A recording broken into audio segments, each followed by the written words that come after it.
கிறிஸ்து இயேசுக்குள் அன்பை அழைக்கப்பட்டு தெரிந்து கொள்ளப்பட்டிருக்கிறதான சகோதரன் சகோதரிகள் யாவருக்கும் நம்முடைய ஆண்டவர் இயேசு கிறிஸ்து நாமத்தினால் அன்பின் வாழ்த்துக்கள். ஸோ தேவனுடைய கிருபையினால நம்ம ஏப்ரல் மார்ச் 31 வர இந்த மாதத்தினுடைய கடைசி நாளில் நமக்காக கிறிஸ்து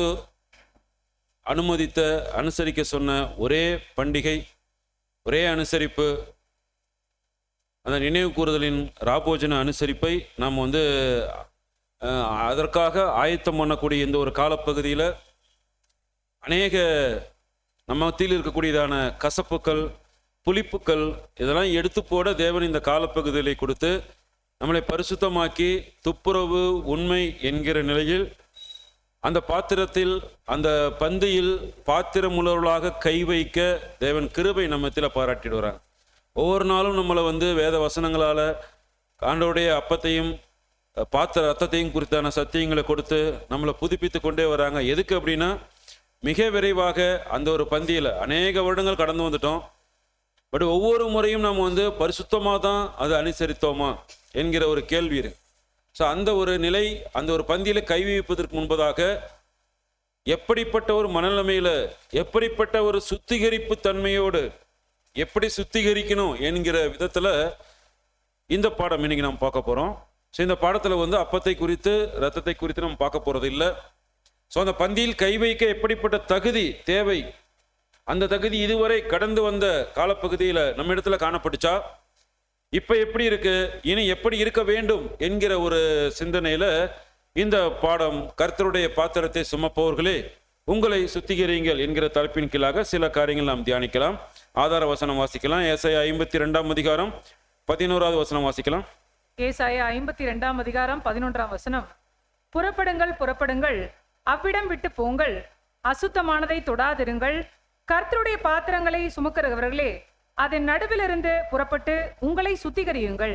ஸோ இந்த ஒரு வசனத்தை ஆதாரமாக வைத்து 1969 மே மாதம் பிரதர் டான் கெனல் அப்படிங்கிற ஒரு சகோதரர், அவர் வெளிநாட்டு சகோதரர், அவர் வெளியிட்ட, அவர் மூலம் வெளிவந்த தேவனுடைய சத்தியங்கள், அந்த காரியங்கள் தான் நம்ம தியானிக்க இருக்கிறோம். ஸோ இந்த ஒரு உண்மை துப்புரவு என்கிற நிலைப்பாட்டோடு நம்ம அந்த பந்தியில் கை வைக்க சுத்திகரிப்பு நம்ம இடத்துல அவசியமானதாக இருக்குது. ஸோ அந்த சுத்திகரிப்பை குறித்ததாக தான் இந்த தலைப்பு கொடுக்கப்பட்டிருக்கு. கர்த்தருடைய பாத்திரத்தை சுமப்பவர்களே உங்களை முதலில் சுத்திகரியுங்கள். அப்போ கர்த்தருடைய பாத்திரத்தை யார் சுமக்கிறார்கள்? சுமக்கிறவர்கள் என்ன பண்ணணும்? சுத்திகரிக்கணும். அப்போ யார் சுமக்கிறார்கள் என்ற கேள்வி வச்சா என்ன சொல்லாங்க? அவர்கள் தேவனுடைய உடன் வேலையாட்களாக இருக்கணும், தேவனுடைய ஊழியக்காரராக இருக்கணும். பவுல் புதிய ஏற்பாட்டில் பதிவு செய்யும் பொழுது 1 கொரிந்தியர் 3 அதிகாரம் 9 வசனம் வாசிக்கலாம். 1 கொரிந்தியர் 3 அதிகாரம் 9 வசனம். நாங்கள் தேவனுக்கு உடன் வேலையாட்களாய் இருக்கிறோம், நீங்கள் தேவனுடைய பண்ணையும் தேவனுடைய மாளிகையுமா இருக்கிறீர்கள். பாத்தீங்களா? தேவனுடைய ஊழியக்காரர்கள், தேவனுடைய பண்ணை, தேவனுடைய மாளிகை, இதெல்லாம் யார் அப்படின்னா கர்த்தருடைய பாத்திரத்தை சுமப்பவர்கள் தான்.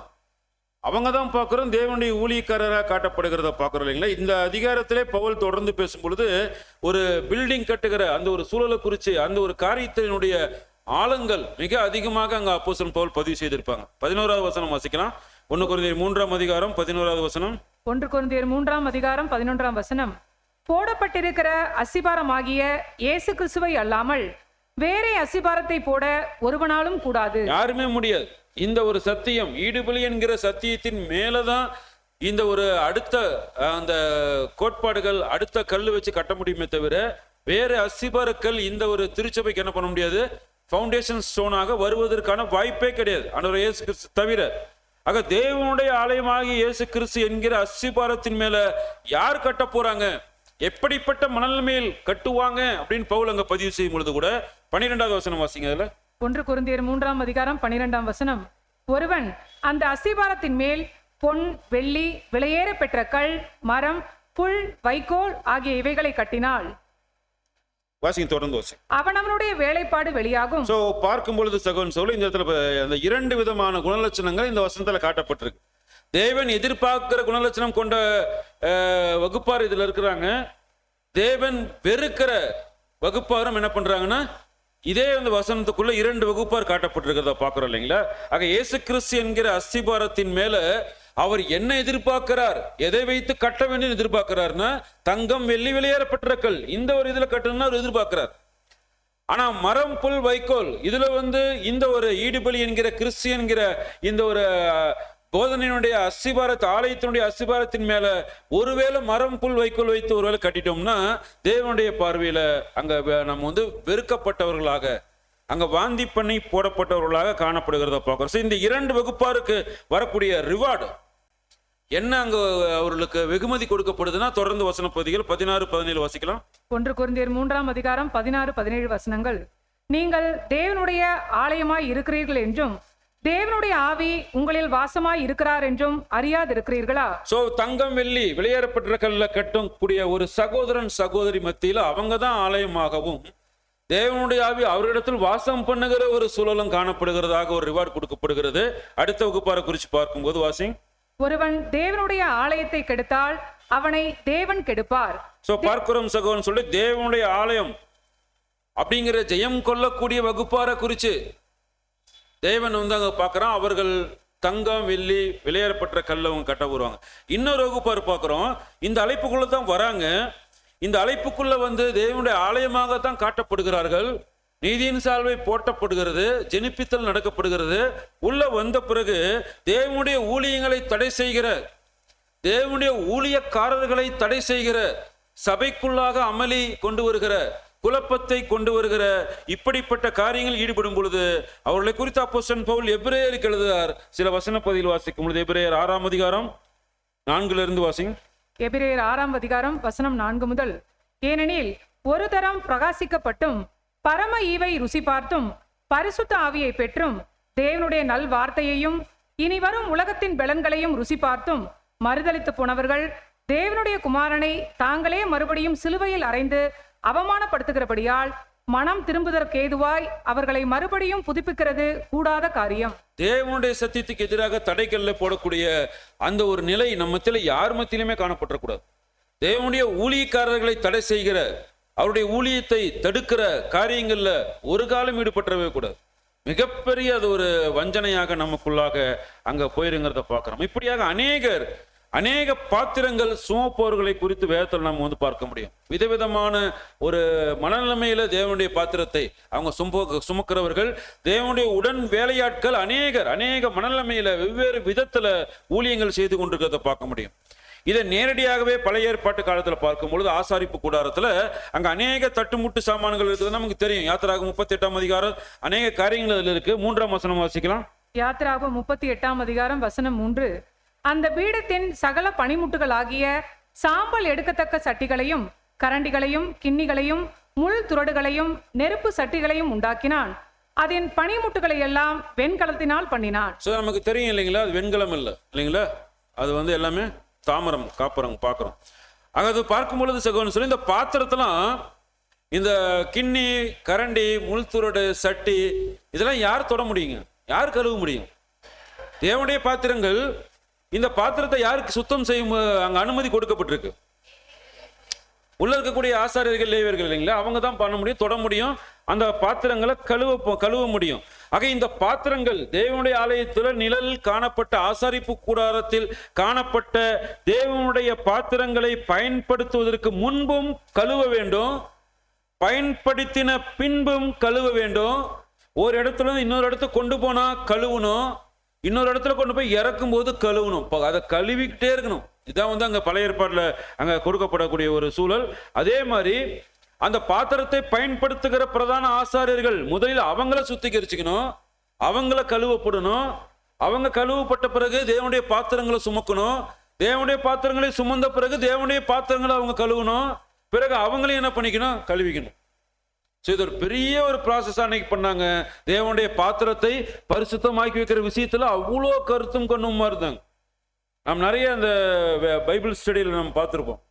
பழைய ஏற்பாட்டு காலத்தில் வேதங்கள் இந்த மொழி மாற்றம் செய்யப்படும் பொழுது இந்த விஷயம்லாம் கேள்விப்பட்டிருப்போம் இல்லைங்களா. மொழி மாற்றம் செய்யும் போது யெகோவா என்கிற இடத்துல வரும்பொழுது எல்லாமே அவங்க எபிரேயருங்கிற வார்த்தையிலிருந்து ஆங்கிலத்திலே கிரேக்கத்திலே மாற்றத்துக்கு முன்பதாக என்ன பண்ணுவாங்கன்னா, அதை எழுதிட்டு உடனே போய் தண்ணியில போய் குளிச்சுட்டு அதை சுத்தம் பண்ணிட்டு தான் வருவாங்க. அந்த பேர், அந்த ஒரு முறை பேரை மொழி டிரான்ஸ்லேட் பண்ண பிறகு அங்க இருக்கவங்க அப்படியே போய் அவங்கள பரிசுத்தமாக்கி கொண்டு ஆத்துலயோ ஏரியிலோ தண்ணியில குளிச்சுட்டு மறுபடியும் உட்காந்து அந்த மறுபடியும் எழுதிட்டே வருவாங்க. எங்க எகோவா கர்த்தருங்கிற வார்த்தை வரும்பொழுதெல்லாம் மாத்துறாங்களோ ஒவ்வொரு முறையும் போய் குளிப்பாங்களாம். எவ்வளவு ஒரு பக்தி அவங்க மத்தியில் இல்லைங்களா? அதே மாதிரி நீங்க கோரேஸ் ராஜா காலத்தில் விடுதலையாகி வராங்க, வந்து வேதம் வாசிக்கும் போது என்ன பண்ணிட்டாங்க, அங்க அத்தனை பேர் எந்திரிச்சு நின்றுக்கிறாங்க. எந்திரிச்சு நின்று தான் வேதத்தை கேட்டிருக்கிறாங்க வாசிச்சு முடிக்கிற வரைக்கும். நம்ம இன்னைக்கு மாதிரி 10 வசனம் ஒரு அதிகாரம் அப்படி இல்லை. அவங்க வந்து ஒரு செஷன் கணக்கில் வாசிச்சுட்டு இருப்பாங்க. காலையிலிருந்து மதியானம் வரைக்கும் வாசிக்கிட்டே இருப்பாங்க. அவ்வளோ நேரம் நின்றுட்டே இருந்திருக்கிறாங்க பாலைவனத்தில். அவ்வளோ பயம், அவ்வளோ ஒரு தேவனுடைய பாத்திரத்தை சுமக்கிறவர்கள், அந்த பாத்திரத்தை பார்த்து பரிசுத்தத்தை பார்த்து அந்த ஒரு சூழல் அவங்க கடந்து போனதை பார்க்கிறோம் சகோதரன் சகோதரர்கள். அநேக விஷயங்கள் அங்கே சொல்லப்பட்டிருக்கு. பார்க்கலாம். யாத்திராகம் 40ஆம் அதிகாரம் 12 வாசிங்க. யாத்திராமம் 40ஆம் அதிகாரம் வசனம் 12 முதல். பின்பு ஆரோனையும் அவன் குமாரரையும் ஆசரிப்பு கூடார வாசலில் வர செய்து அவர்களை ஜலத்தினால் ஸ்நானம் பண்ணிவித்து ஆரோனுக்கு பரிசுத்த வஸ்திரங்களை உடுத்தி எனக்கு ஆசாரிய ஊழியம் செய்யும்படிக்கு அவனை அபிஷேகம் பண்ணி அவனை பரிசுத்தப்படுத்தி வர. பாத்திரத்தை சுமப்பது ஊழியம் செய்யறதுக்கு முன்னாடி என்ன பண்ணுவாங்க? ஊழியம் செய்யறதுக்கு முன்னாடி இவர்கள் பரிசுத்தமாக்கப்பட்டிருக்கணும். அதுல 40ஆம் அதிகாரம் 9வது வசனம் வாசிங்க. யாத்திராகம் 40ஆம் அதிகாரம் வசனம் 9. அபிஷேக தைலத்தை எடுத்து வாசஸ்தலத்தையும் அதிலுள்ள யாவையும் அபிஷேகம் பண்ணி அதையும் அதிலுள்ள சகல பனிமுட்டுகளையும் பரிசுத்தப்படுத்துவாயாக, அப்பொழுது பரிசுத்தமாய் இருக்கும். ஒவ்வொரு முறை உள்ள போகும் பொழுதும் இது என்ன பண்ணணும்? இந்த ப்ராசஸ் பண்ணிக்கிட்டே இருக்கணும். ஒரு சிறிய தவறு நடந்தால் கூட அங்க என்ன ஆயிரும்? மரணம் சம்பவிக்குங்கிறத பார்க்கிறோம் சகோன்னு சொல்லி. ஆக இது நிழல். பொருளை பார்க்கும் பொழுது பிரதான ஆசாரியன் நமக்கு யாருங்க? உடைய ஆண்டவராய் இயேசு கிறிஸ்து. உடன் ஆசாரியர்கள், பிரதான ஆசாரியனுடைய உடன் வேலைக்காரர்கள் யாருங்க? நாம தான் இல்லைங்களா? இன்றைக்கு பொறுத்த வரைக்கும் நாம் சபைதான், இன்றைக்கு நாம தான் இல்லைங்களா? ஆக பார்க்கும்போது ஏன் நாம தான் அப்படின்னு ஏன் சொல்றேன்னா, இனி என் சித்தம் அல்ல. என்னாச்சு? அப்பயே என்ன ஆயிடுச்சு? நம்மளை வந்து கரையத்துக்கு என்ன பண்ணிட்டாங்க? இருக்கப்பட்டு விட்டோம். இனி நான் அல்ல அப்படின்னா நம்மளால எதுவுமே சிந்திக்கவே முடியாது. எல்லாமே தேவனுடைய சித்தம் தான். அப்படின்னா இன்னைக்கு நம்முடைய சித்தம் வீட்டில் நடக்குதா? தேவ சித்தம் நடக்குதா? இனி நான் அல்ல, எல்லாமே என்னது இல்ல, எல்லாமே உங்களுது. எல்லாமே கொடுத்துட்டோம், சந்தோஷமா உடன்படிக்கை செய்துட்டோம். இன்றைக்கு வீட்டில் எடுக்கிற முடிவுகள், மனைவி நீ யார் சொல்றது எனக்கு கேட்கறதுக்கு, நான் என்ன செய்யறேன்னு அதான் செய்வேன். கணவன் மனைவி நீ யார் எனக்கு சொல்றதுக்கு. பிள்ளைகள் எனக்கு என்ன வேணுமோ அதை வாங்கி கொடுத்தாடி, இல்லைன்னா நான் பாஸ் ஆக மாட்டேன். அவங்களுடைய சித்தத்தை முன் வச்சுட்டே வராங்க. எங்க தேவ சித்தம் நடக்குது? அநேக இடங்கள்ல பார்க்கிறோம் சகோதரன் சோர்களாக. இது நாம் தாம்னு சொல்லிட்டோம். கிறிஸ்துவனுடைய உடன் வேலையாட்கள், ஆசாரியர்கள், பாத்திரத்தை சுமப்பவர்கள் நாம் தானா அப்படின்னா நாம் தான் சொல்லியாச்சு. ஆனா அந்த நாம் தாங்கிற சொன்ன நம்முடைய இருதயம் அதற்கு தகுதியான்னு பார்க்கிறோம் சகோதரன் சோர்களே. இந்த ஏப்ரல் 31ஆம் தேதிக்குள்ளாக நம்ம சிந்திக்க வேண்டியது அங்க கட்டாயமா இருக்குதுங்கிறத பார்க்கிறோம். ஆக இன்று தேவனோடு உடன்படிக்கை பண்ணி கிறிஸ்து என்கிற நீதியின் சால்வை நம்ம அணிஞ்சிருக்கிறோம். அவருக்கு ஊழியம் செய்ய, அவருக்கு உடன் வேலையாட்களாக இருக்க, பிரதான ஆசாரியருக்கு அங்க ஊழியங்கள் ஏறெடுக்க, அவருடைய பாத்திரங்களை சுமப்பவர்களாக, அவருக்கு உதவி ஆசாரியர்களாக இருக்க இன்றைக்கு நாம் அழைக்கப்பட்டு தெரிந்து கொள்ளப்பட்டு இந்த வாய்ப்புக்குள்ள நம்ம ஒவ்வொரு சகோதரன் சகோதரிகளாக அங்க போய் கொண்டிருக்கிறத பார்க்கிறோம். பரிசுத்தம் ஆக்கப்பட்ட பிறகு பரிசுத்தமுள்ள பாத்திரங்களை அன்னைக்கு நிழல்ல ஆசாரியர்கள் எப்படி சுமந்தார்களோ, ஒருவேளை தவறினா மரணம், அதே போல இன்றைக்கு நாம் இந்த தேவனுடைய பாத்திரங்களை சுமப்பதற்கு முன்பதாக பரிசுத்தமாக்கப்பட்டிருக்க வேண்டும். நம்ம இடத்துல சுத்திகரிப்பு மிகுந்த அவசியம் ஒன்றாக இருக்கு. சுத்திகரிப்பு இல்லாம நீங்க பந்தியில கை வைக்கிறது நமக்கு மிகப்பெரிய ஒரு மோசமான ஒரு சூழலை கொண்டு வரும். அது அபாத்திரமானதாக ஒரு அனுசரிப்பாக தேவனால் கருதப்படுங்கிறத பார்க்கிறோம் சகோதரன் சகோதரிகளே. ஆக பாவத்திலிருந்து, பாவ சிந்தனைகளிலிருந்து நாம் கழுவப்பட வேண்டும். நமக்கு கொடுக்கப்பட்ட நீதியின் சால்வை சுத்தமா இருக்கணும். ஒரு சின்ன ஒரு டாட் கூட இருக்கக்கூடாது. வேத வசனம் என்கிற தண்ணீரால, ஜீவ தண்ணீரால அந்த அழுக்குகள் எல்லாம் கழுவக்கூடிய ஒரு சூழல்ல பார்க்கிறோம் சகோதரன் சகோதரிகளே. நம்ம ஒருவேளை சுத்தம் பண்ணல அப்படின்னா நீதியின் சால்வை அழுக்காயிட்டே போகுது. அதை துவைக்கிறதுக்கு எனக்கு நேரம் இல்லை, பரிசுத்தப்படுத்த முடியாத ஒரு சூழலை கடந்து போயிட்டோம் அப்படின்னா தேவனுடைய பார்வையில் அவருடைய பாத்திரங்களை சுமப்ப நமக்கு தகுதி இல்லை. மீறி சுமந்தா மிகப்பெரிய ஆபத்துக்குள்ள மாட்டிக்கும். பயன்படுத்த நமக்கு அனுமதியே கிடையாது. கிறிஸ்துவோடு உடன் வேலையாட்களாக இருக்கவே முடியாது. அப்படின்னா தேவனுடைய பாத்திரங்கள் என்னன்னா அவருடைய சத்தியங்கள் தான். தேவனுடைய பாத்திரங்கள் சுமப்பவர்கள் அப்படின்னா அவருடைய சத்தியத்தை சுமக்கிறவர்கள். அவருடைய சத்தியத்தை இருதயத்தில் வச்சு அறுவடை ஊழியங்கள், அனைத்து தீர்க்கதரிசன ஊழியங்கள் செய்து கொண்டிருக்கிற சகோதரன் சகோதரிகள், அவருடைய சத்தியத்தை வச்சு சபைக்குள்ளாக செய்கிற சின்ன சின்ன ஊழியங்கள், இவைகள் எதுலையுமே செய்யறதுக்கு நமக்கு அனுமதி கிடைக்காது. பாத்திரவான்களாக நாம் இல்லாத பட்சத்தில் பார்க்கிறோம் சகோன்னு சொல்லி. அப்படின்னா பார்க்கும் பொழுது நம்முடைய அந்த ஒரு நம்முடைய இருக்கக்கூடிய அந்த ஒரு பாத்திரம் நாம சுத்தமாக இல்லை அப்படின்னா கண்டிப்பாக தேவ ஊழியங்கள் செய்ய வாய்ப்பு இல்லை. ஏசாயா தீர்க்கதரிசி அதனாலதான் பதிவு செய்யறாங்க. ஏசாயா 52 அதிகாரம் 11 மீண்டும் வாசிக்கலாம். ஏசாயா 52 அதிகாரம் 11 புறப்படுங்கள், புறப்படுங்கள், அவ்விடம் விட்டு போங்கள், அசுத்தமானதை தொடாதிருங்கள், கர்த்தருடைய பாத்திரங்களை சுமக்கிறவர்களே, அதன் நடுவிலிருந்து புறப்பட்டு உங்களை சுத்திகரியுங்கள். தேவனுடைய ஆலயமாக இருக்கிறவர்கள், அதாவது நாம் தேவனுடைய பாத்திரத்தை சுமப்பவர்கள், அதாவது நாம் தேவனுடைய உடன் வேலையாட்கள், அதாவது நாம பார்க்கிறோம் ஆவியிலும் உண்மையிலும் பரிசுத்தமா இருக்கும். ஆவியிலையும் பரிசுத்தமா இருக்கணும், உண்மையிலும் பரிசுத்தமா இருக்கணும். பரிசுத்தம் என்பதே நமது உயிர் மூச்சாக இருக்கணும்.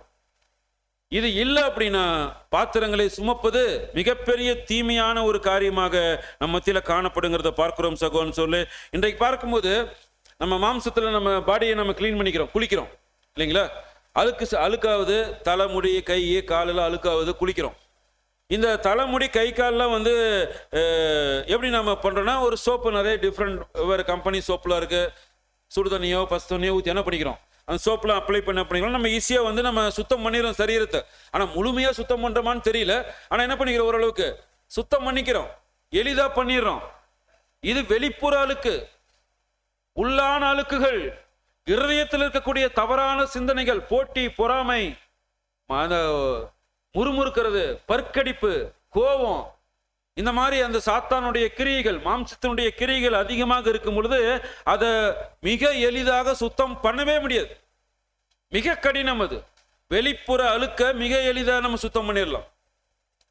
இன்னைக்கு இருதயம் ஒரு ஃபால்ட்டு, கிட்னி ஒரு ஃபால்ட் அப்படின்னா என்ன சொல்றாங்க, டிவியில யூடியூப்ல நிறைய ஆலோசனை கொடுக்குறாங்க. டாக்டர்ஸ் வராங்க, இப்படி பண்ணுங்க அப்படி பண்ணுங்க, இந்த ஸ்டெப் பண்ணுங்க, இந்த ப்ராசஸ் பண்ணுங்க. டாக்டர்ஸ் இல்லாதவங்க ஆலோசனை கொடுக்குறாங்க. மருத்துவம்னா என்னன்னே தெரியாத சில பேர்லாம் மருத்துவம் கொடுத்து ஒரு கேர்ள் ஒருத்தர் இறந்துட்டாங்க ரீசெண்டா. ஒரு மருந்து சாப்பிட்டு உடம்பு குறைக்கிறன்னு சாப்பிட்டு அது இறந்துட்டாங்க. யூடியூப்பை பார்த்து தயவு செய்து நம்ம என்ன பண்ணிட வேணாம், எந்த ஒரு காரியங்களும் செய்யவே வேணாம் இல்லைங்களா? ஆக பார்க்குற அநேக ஆலோசனைகள் 7ஆம் தூதன் 6th வால்யூம்ல கொடுக்குறாங்க. நம்முடைய சரீரத்தை எப்படி பாதுகாத்து கொள்ள வேண்டும் 7ஆம் தூதன் கொடுக்குறாங்க. உணவு பழக்க வழக்கத்தால் உங்கள் உடல் உறுப்புகளை பாதுகாத்துக் கொள்ளுங்கள். பிரதர் எழுதுறாரு, எப்படி சாப்பிடணும், என்னென்ன சாப்பிடணும், நாளைக்கு ஆலயத்துக்கு வரதுக்கு முன்னாடி சனிக்கிழமை நைட்டு என்ன சாப்பிடணும், எவ்வளவு நேரம் தூங்கணும், எல்லாமே ஆலோசனை கொடுக்குறாரு. நம்ம யார்ட்டையுமே போய் கேட்க வேண்டிய அவசியம் எல்லாம் கிடையாது. ஆக பார்க்கிறோம் சகோதரன், இன்னைக்கு அநேக வழிமுறைகள் உலகத்துல காணப்படுது. எல்லா பிரச்சனைக்கும் சில சொல்யூஷன்ஸ் கொடுக்குறாங்க. ஆனால் எதுலையுமே அதனால தீர்வு காணப்பட்டதா? ஒரு சுகர் பேஷண்ட் இருக்காங்க, வருஷானா மாத்திரை பவர் இன்க்ரீஸ் ஆகுதா குறையுதா? வருஷம் மாத்திரையினுடைய பவர் 25 to 50, 50 to 75, 100, 300, 600 போயிட்டே இருக்கு. சரி, மாத்திரை பவர் இன்க்ரீஸ் ஆகுது, பாயிண்ட் குறையுதா இன்க்ரீஸ் ஆகுதா? சுகர் பாயிண்ட் அதுவும் மீட்டர் வட்டி மாதிரி ஏறுது. மாத்திரையும் 25%ங்கிறது ஒரு 10 வருஷம் கழிச்சு பார்த்தா 300 mg போடுறேன் பாரு. ஏங்க பதர், சுகர் ஏறிடுச்சு, அதனால மாத்திரையும் ஏறிச்சு. இப்போ இத்தனை நாள் மாத்திரை சாப்பிட்டது என்னாச்சு? அப்ப அது நோய்க்கான மருந்து? அது சர்க்கரை நோய்க்கான மருந்து தான் சாப்பிட்றோமா? இல்லை. ஏன்னா குணமாங்கினா தான் ஒரு நோயினா மாத்திரை சாப்பிட்டா என்ன ஆகணும் நோய். இப்படிப்பட்ட உலகத்தினுடைய காரியங்கள் அநேகம் இருக்கு. ஆனா நாம மாம்சத்தை பாதுகாத்து பராமரித்து சென்ட் அடிச்சு செட்டில் ஆகி அப்படி வரல. நம்ம இங்க எதுக்கு வந்திருக்கிறோம்? சாகரத்துக்கு வந்திருக்கிறோம். சாகிறோம் என்று தெரிந்தே தலை கொடுத்த துணிகரம் உள்ள ஜனங்கள் நாம. தைரியமா வந்திருக்கிறோம் சாவதற்கு, கிறிஸ்துவுக்கோசரம், சத்தியத்துக்கோசரம், சரீரத்தை எரிக்க ஒப்பு கொடுக்க வந்த ஜனங்கள் நாம. இங்க நமக்கு எதுக்கு சரீரத்துக்கான பாதுகாப்பு? எப்படி போட்டாலும் கேள்வி நம்மகிட்ட தான் நிற்கும். பேசுறது கரெக்டாகிற மாதிரியா இருக்கும், ஆனா கேள்வி எங்க நிற்கும்? நம்ம கிட்டே தான் நிற்கும், பதில் சொல்ல முடியாது. ஆக பார்க்கிறோம் சகோன்னு சொல்ல, இன்றைக்கு வெளிப்புறத்துல அழுக்கு சேருது, வேலை செய்யறோம், பைக்கில் போகிறோம், வெளியே போகிறதுனால நிறைய அழுக்கு டஸ்ட்லாம் ஃபார்ம் ஆகுது. அதை ஈஸியாக க்ளீன் பண்ணுறதுக்கு ப்ராசஸ் நிறைய வருது, நிறைய இருக்குது, க்ளீன் பண்ணிடலாம். ஆனால் உள்ளான அழுக்கு, ஹிருதயத்தில் இருக்கக்கூடிய சிந்தனை இருக்கக்கூடிய அழுக்குகள், அருவருப்பான சிந்தனைகள், இதெல்லாம் எப்படி வந்து சேருது? வெளிப்புறத்தில் அழுக்கு நம்ம போறதுனால வருது. உள்ள அழுக்கு எப்படி வருது? தானாவே வந்துடும். அதுக்கு ஒரு ரூல்ஸ் அண்ட் ரெகுலேஷன்ஸ்லாம் கிடையாது. கொஞ்சம் இடம் கொடுத்தா என்ன பண்ணிடும், அது பாட்டுக்கு உள்ள வந்து ஸ்டோர் ஆகி நின்றுக்கும். எடுக்கவே முடியாது, வெளியே போவே போவாது. கட்டுப்படுத்தலாம், ஆனா என்ன பண்ண முடியாது, எடுத்து போட முடியாது. ஒன்ஸ் உள்ள வந்துருச்சுன்னா அது இருக்கும். பார்க்குறோம் சகோன்னு சொல்லி சில காரியங்கள் மனிதனை குறித்து பார்க்கும்போது, ஏன் வந்து தலை சீவுறாங்க, ட்ரெஸ் பண்றாங்க, அழகா இருக்குன்னு நினைக்கிறாங்க, ஏன் சுத்தமா இருக்குன்னு நினைக்கிறாங்க? அவங்களுக்காகவா? ஒரு வாரம் லீவ் விட்டு பாருங்க, ஒரு வாரம் குளிக்காம பல்லு விளக்காம ட்ரெஸ் மாத்தாம வீட்லயே கிடப்பாங்க. அப்ப ரெகுலர்ல வந்து ஏன் குளிச்சு அப்படி பல பல பலன்னு போறாங்க? அவங்களுக்கோசரம்? கண்டிப்பா அவங்களுக்கோசரம் இல்லை, மற்றவர்களுக்காக. மற்றவருடைய பார்வையில இவர் எப்பயுமே நீட்டா இருப்பார். பதர் வீட்டுக்கு போனாதான் தெரியும் அவர் எப்படி இருப்பார். அவங்க வீட்டுல கேட்டாதான் தெரியும், 2 நாளா பள்ளி வளர்க்கல பதர் அவர் அப்படிம்பாங்க. வெளியே மற்றவங்களுக்கோசரம் ஒரு வாழ்க்கை இல்லைங்களா? அந்த ஒரு சூழல் தான் பார்க்குறோம் இன்னைக்கு. மற்றவரிடத்துல அங்கீகாரம் வேண்டும் என்று அநேகர் நினைக்கிறாங்க. கலர் பார்க்கறாங்க, ஜாதி பார்க்கறாங்க, வசதியா இருக்கான்னு பார்க்கறாங்க இல்லைங்களா? ஒரு கேள்வி, இப்போ ஒரு சிந்தனைக்கு நம்ம மத்தியில் ஒரு கேள்வி வைக்கிறோம்னு வச்சுங்க. இப்போ ஒரு கரடு முரடா ஒருத்தர் இருக்கிறார், மூஞ்சி பார்த்தாவே என்ன சொல்லிடலாம்னா, இவர் கண்டிப்பா ஒரு கேங் ஸ்டாராக தான் இருப்பாரு, ரவுடி பையனாக தான் இருப்பான் அப்படின்னு மூஞ்சி அப்படியே கோடுகள்லாம் போட்டு ஒரு மச்சம் வச்சுட்டு படத்தில் வர மாதிரி ஒருத்தர் வந்தாருன்னா எப்படி இருக்கும்? ஸோ அந்த மாதிரி ஒருத்தர் கரடு முரடா இருக்கக்கூடிய ஒருவருடைய இருதயத்துல தேவனுடைய தெய்வீக திட்டங்கள் இருக்கிறதா பார்க்க முடியுமா நம்மளால? வந்து உட்காந்துருக்காருங்க கடைசி பெஞ்சில், பார்க்கறதுக்கு மீசை வச்சுட்டு பயில்வான் ரங்கநாதன் மாதிரி உட்காந்துக்கிறாரு. இப்போ அவரை பார்த்த உடனே அவருடைய இருதயத்துல தேவனுடைய திட்டங்கள் இருக்கு பிரதர் சொல்ல முடியுமா நம்மளால? பார்த்தோன்னு என்ன சொல்லுவோம்? இவருக்கு இங்க என்ன வேலை இல்லைங்களா? இதுதான் கேள்வி வரும். ஆனா இருதயத்தை பார்க்கணுமா, வெளிப்புறத்தை பார்க்கணுமா? ஒரு உண்மை உதாரணத்துக்கு புரிஞ்சு கொள்ளணும்னா, ஒரு சகோதரன் தேவனுடைய சத்தியத்துல வாஞ்சை உள்ள ஒரு சகோதரன் இரவு முழுவதும் வேலை செய்யறார். கடினமான வேலை, வேர்வை வறந்து உடல் உழைப்பினால செய்யக்கூடிய ஒரு வேலையை விடிய வேலை செய்யறார். காலையில வேலையை முடிக்கிறதுக்கு 9 மணி ஆயிடுச்சு. இப்போ ஒரு வீட்டுக்கு போய் குளிச்சுட்டு ட்ரெஸ் சேஞ்ச் பண்ணிட்டு எக்லீஸாக்கு வரணும்னா 11 மணி ஆயிரும். அவர் குளிக்கிறதுக்கு விரும்பல, வீட்டுக்கு போறதுக்கு விரும்பல, விடிய வேலை செஞ்சுட்டு நேரா தேவனுடைய ஆலயத்துல வந்து சபையில் ஆராதனை கலந்துக்கிறார். சட்டை ஃபுல்லாலுக்கு சட்டை, பயங்கர வேர்வை ஸ்மெல்லு. பக்கத்துல நம்ம உட்காந்துருக்கோம். என்ன நமக்கு தோணும்? ஒரு சர்ச்சைக்கு வரும்போது எப்படி வரணும்னு கூட இவருக்கு தெரியலையே, அடிப்படையே இவருக்கு தெரியல பிரதர். குளிச்சுட்டு கூட வரமாட்டாரு, ட்ரெஸ் கூட மாத்திட்டு வரமாட்டாரு. நிறைய கேள்வி நம்ம போட்டுக்கிட்டே இருப்போம். ஆனா தேவன் பார்வையில் எப்படி இருப்பார் அவர்? இப்ப எதை பார்க்க வேண்டும், எதை பார்க்க கூடாது? இன்னைக்கு எதை பார்த்துட்டு இருக்கிறோம்? நம்மளே கேள்வி கேட்டுக்கலாம். எதை பார்த்து கொண்டு இருக்கிறோம்? நாம எப்படி பார்க்க வேண்டும்? தேவன் எப்படி தாவீதை செலக்ட் பண்ணார்? 1 சாமுவேல் 16ஆம் அதிகாரம் 7ஆம் வசனம் வாசிக்கலாம். 1 சாமுவேல் 16ஆம் அதிகாரம் 7ஆம் வசனம். கர்த்தர் சாமுவேலை நோக்கி, நீ இவனுடைய முகத்தையும் இவனுடைய சரீர வளர்ச்சியையும் பார்க்க வேண்டாம். நான் இவனை புறக்கணித்தேன். மனுஷன் பார்க்கிறபடி நான் பாரேன், மனுஷன் முகத்தை பார்ப்பான், கர்த்தரோ இருதயத்தை பார்க்கிறார் என்றார். நாம் எதை பார்க்கிறோம்? மனுஷன் முகத்தை பார்ப்பான், நாம் எதை பார்க்கிறோம்? இல்லைங்களா? இருதயத்தை பார்க்கணும். அவங்கதான் நாம் என்ன பண்றோம்னா நாம் முகத்தை பார்க்கணும்னு சொல்லிடக்கூடாது. அது மனிதனுக்கு உண்டான ஒரு விஷயம். நாம பிரித்தெடுக்கப்பட்டவர்கள், வேரோடு உலகத்திலிருந்து அறுக்கப்பட்டவர்கள், தேவனுடைய சரீரமான சபைக்குள்ளாக சேர்க்கப்பட்டவர்கள். இங்க தெரிந்து கொள்ளப்பட்டு உண்மை நிலைக்கு ஓடிக்கொண்டிருக்கிற ப்ராசஸ்ல இப்ப நாம் யார் அப்படின்னா சொல்லணும், நாம் இருதயத்தை பார்க்கிறவர்கள். அது நாம் தானா? திருப்பி கேள்வி நம்மளே கேட்டுக்கணும். நாம் தானா? அது அப்படித்தான் இருக்கிறோமா? ஆக பார்க்கிறோம் சகோதரன் சகோதரர்களே, மாம்சத்துல தேவன் அங்க பார்க்கும் பொழுது தேவன் எதை பார்க்கிறார்? எதில் பரிசுத்தத்தை தேவன் எதிர்பார்க்கிறார்? மாம்சத்திலா, இருதயத்திலா? எதுல பரிசுத்தத்தை தேவன் எதிர்பார்க்கிறாங்க? மாம்சத்துல ஒரு திடகாத்திரமாக நல்ல ரூபம் கொண்ட அநேகர் இருக்கிறாங்க. நல்ல பிறப்பிலே நல்லா அழகா இருப்பாங்க. ஃபேஸ்லாம் பார்த்தா அப்படியே ரொம்ப அழகா ஒரு தெய்வீக கலையோட சகோதரன் சகோதரிகள் அங்க இயற்கையில இருப்பாங்க இல்லைங்களா? உலகம் யார் அங்கீகரிக்குது? அவங்கள தான் அங்கீகரிக்குது. வெள்ளைக்காரன் போய் பேச மாட்டான்னு சும்மா சொல்லிட்டு இருக்கிறாங்க உலகத்துல. உதாரணத்துக்கு சொல்றேன், யார் அழகா இருக்காங்களோ அவங்கள இந்த உலகம் என்ன ஆகுது? இந்த மாதிரி ஒருத்தரை என்ன பண்ண மாட்டாங்க, அவரை பார்த்த உடனே நல்லவரா இருந்தா கூட இவன் திருட்டு பையன் மாதிரி இருக்கிறான் மட்டும், கண்ணை பாரு திருட்டு மொழி முழிக்கிறான். இது இயற்கை, விழுந்து போன நம்முடைய சுவாபம். இப்படி தேவன் பார்க்கிறது இல்ல. தேவனுடைய பிள்ளைகளாகிய அவருடைய பாத்திரத்தை சுமக்கிற நாம் ஒருத்தருடைய வெளி தோற்றத்தை வச்சு ஒரு ஜட்ஜ்மெண்ட் கொடுத்துட்டோம் அப்படின்னா கண்டிப்பா தேவனுடைய ஊழியக்காரராக, உடன் வேலையாட்களாக, பாத்திரத்தை சுமப்பவர்களாக நாம் இருக்க நமக்கு தகுதியே இல்லை. இருதயத்தை அறிகிற அறிவு நமக்கு வளரல அப்படின்னா இன்னும் வளர்ச்சி குறைந்தவர்களாக காணப்படுகிறோம். ஒரு சகோதரன் சகோதரி பேச வரும்பொழுது என்ன பேசுகிறார்கள் ஒரு உணர்வு இருக்கணும். நம்ம எல்லாம் புது சிருஷ்டி அப்படின்னு என்ன அர்த்தங்க? அந்த வார்த்தைக்கு அர்த்தம் என்ன? நாங்க எல்லாம் புது சிருஷ்டிங்க, புது சிருஷ்டி வகுப்பார் அப்படின்னு என்ன அர்த்தம்? நாங்க ஆண் என்றும் இல்லை பெண் என்றும் இல்லை, அவர் முன்னாடி நிற்கிற ஒரு ஆண் தெரியல பெண்ணு தெரியல, நாங்க புது சிருஷ்டியால் கிறிஸ்துவுக்குள் ஒன்றாக இருக்கிறோம் அப்படின்னு அர்த்தம். புது சிருஷ்டி அப்படின்னா தேவனுடைய இரண்டாவது சிருஷ்டிப்பு, முதல் சிருஷ்டிப்பு தேவனுடைய முதல் சிருஷ்டிப்பு இயேசு கிறிஸ்து. இரண்டாவது சிருஷ்டிப்பு மறந்துடக்கூடாது. அவர் ஒண்ணு மட்டும் முடிச்சு அவர் ரெஸ்ட் எடுத்தார். கிறிஸ்து அவரை கொண்டு, அவரால், அவருக்காக சகலமும் கரெக்ட். ஆனா புது சிருஷ்டி அப்படிங்கிற ஒரு சிருஷ்டிப்பு தேவனால் உண்டாக்கப்பட்ட ஒரு சிருஷ்டிப்பு. முதல்ல அது கிறிஸ்து கிட்ட வச்சார். பிறகு 1,44,000 பேருக்கு அந்த சிருஷ்டிப்பு வந்துட்டு இருக்கு.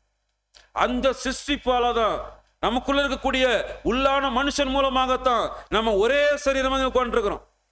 இங்க அவர் கலர் ஆகிறாரு, இவர் கருப்பாகிறாரு, அவர் வேலை, இவர் பணக்காரன், இவர் மேல் ஜாதி, இவர் கீழ் ஜாதி, இங்க சொல்கிறவர்கள், அப்படி நினைக்கிறவர்கள் இங்க உட்கார அனுமதியே இல்லை. ஒரே சரீரம், ஒரே சிந்தை, ஒரே ஆவி. நமக்குள் யூதர் என்றும் இல்லை, கிரேக்கர் என்றும் இல்லை, ஆண் என்றும் இல்லை, பெண் என்றும் இல்லை, எல்லாரும் ஒரே மாதிரி. இதுதான் அந்த புது சிந்தை. ஆக அந்த புது சிந்தை எதை பார்க்கும்? சரீரத்தினுடைய வெளித்தோட்டத்தினுடைய அழகையோ அருவருப்பையோ அங்கீகாரம் கொடுக்குமா? பார்க்கவே பார்க்காது.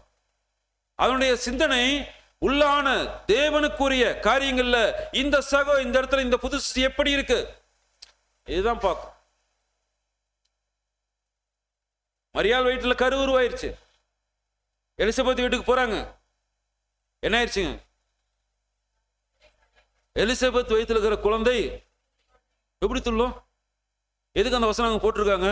கம்யூனிகேஷன், கண்ணால பார்த்து இல்ல, அந்த ஒரு சிந்தை, அந்த ஒரு சூழல், தேவனுடைய அந்த ஒரு கருத்துக்கள் அங்க இறங்கக்கூடிய ஒரு, அதனால உருவாக்கப்பட்ட அந்த விஷயங்கள் சந்திக்கும் பொழுது ஒரு வைப்ரேஷன் கிரியேட் ஆகும். இன்னைக்கு சகோதரர் சொல்றாங்க, பிரதர் உட்காந்து பேட் வைப்ரேஷன் உட்காந்துருக்கும், வார்த்தைகள் அனாவசியமா வருது. அது தேவனால் உண்டாக்கப்பட்ட ஒரு சிருஷ்டிப்பு சகோதரன் கிட்ட இருக்கு, சகோதரி கிட்ட தேவனால் உண்டாக்கப்பட்ட ஒரு சிருஷ்டிப்பு இருக்குது. ஒரு பயம் சகோதரர்களை பார்த்த உடனே இன்றைக்கு வர சூழல் பார்க்கிறோம் இல்லைங்களா? ஒரு நல்ல ரூபம் இன்னைக்கு நம்ம எதிர்பார்க்கிறோம். மாம்சத்துல ஒரு பிரயோஜனம் இருக்கு. 2 நாள் குளிக்கலாம், அது என்ன ஆயிரும்? நல்ல ரூபம். நாத்து அடிச்சு பேரும் பக்கத்திலே போக முடியாது. கருப்போ அழகோ 2 நாள் அவ்வளவுதான், அவருடைய சாப்டர் முடிஞ்சு போச்சு. பக்கத்துல கூட போக முடியாது. இதுதான் மாம்சம், அழுகி கொண்டிருக்கிற, நாற்றம் எடுக்கிற மாம்சம். இதுல முக்கியத்துவம் கொடுக்கிறதுனால பார்க்கிறோம் சகோதரன் சோர்களே. ஆக தேவன் எதை பார்க்கிறார் அப்படிங்கிற விஷயம் தான் நமக்கு மிக முக்கியமாக இருக்கு. இன்னைக்கு வாட்ச் கட்டுறாங்க, கையில செயின் போடுறாங்க, ஷூட்டை எல்லாம் பண்றாங்க. தேவன் இதை எதிர்பார்க்கிறாரா?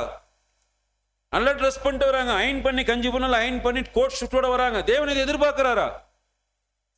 இருதயத்தில் எப்படி இருக்க இந்த சகோதரி, இந்த சகோதரன் இருதயத்துல எப்படி வைத்திருக்கிறார்கள்? தேவன் என்ன சொல்ல வருகிறார்? அப்போஸ்தலன் பவுல் 2 கொரிந்தியர்ல பதிவு செய்யும் பொழுது 2 கொரிந்தியர் 6ஆம் அதிகாரம் 16 இருந்து வாசிங்க. 2 கொரிந்தியர் 6ஆம் அதிகாரம் 11ஆம் வசனம் முதல்.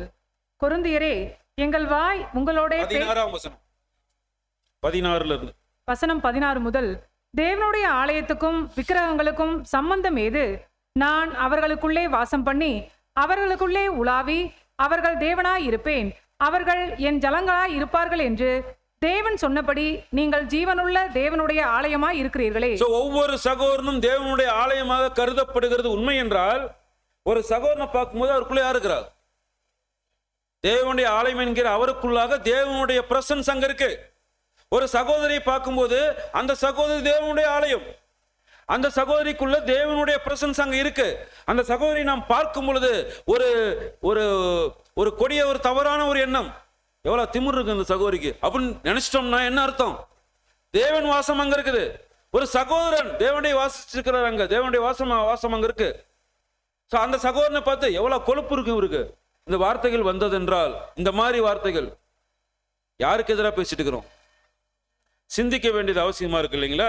ஆக பார்க்கும் பொழுது சகோதரன் சொல்லு, இந்த விஷயம் தான் அப்போஸ்தலன் பவுல் அவங்க பதிவு செய்யறாங்க. அதிலே 7ஆம் அதிகாரம் முதல் வசனம் எப்படி ஆரம்பிக்கிறார் பாருங்க, வாசிக்கலாம். 2 கொரிந்தியர் 7ஆம் அதிகாரம் 1ஆம் வசனம். இப்படிப்பட்ட வாக்குத்தத்தங்கள் நமக்கு உண்டாயிருக்கிறபடியினால் பிரியமானவர்களே, மாம்சத்திலும் ஆவியிலும் உண்டான எல்லா அசூசியும் நீங்க நம்மை சுத்திகரித்துக் கொண்டு பரிசுத்தமாகுதலை தேவ பயத்தோடே பூரணப்படுத்த கடவும். மாம்சமும் பரிசுத்தமா இருக்கணும். மாம்சம்னா என்னன்னா, இது மாம்சம் ஆவி அப்படின்னு, மாம்சம் சரீரம் வெளிப்புறத்துல அதுவும் பரிசுத்தமா இருக்கணும். ஆவிங்கிறது மனது இருதயம், அதுவும் என்ன இருக்கணும்? பரிசுத்தமாக இருக்க வேண்டியது அவசியமா இருக்கிறத பார்க்கிறோம் சகோதரன் சொல்லு. நம்முடைய மாம்சத்தை விட நம்முடைய மனது மிக பரிசுத்தமாக இருக்க வேண்டியது அவசியமா இருக்கு. மனது பரிசுத்தமாக இருந்ததுன்னா மாம்சத்தினுடைய கிரியைகள் பரிசுத்தம் உள்ள கிரியைகளாக வெளிப்படும். மனது சரியில்லைன்னா வெளிவரக்கூடிய கிரியைகளுமே தேவனுக்கு விரோதமான கிரியைகளாகத்தான், மாம்சத்தின் கிரியைகளாகத்தான் காணப்படுங்கிறத பார்க்கிறோம் சகோதரன் சொல்லி. ஆக மாம்சத்தில் கூடிய அசுசி நீக்கப்பட்டவர்களாக லக்கை நோக்கி பரிசுத்த உள்ளத்தோடு ஓட நாம் அழைக்கப்பட்டு தெரிந்து கொள்ளப்பட்டிருக்கோம்.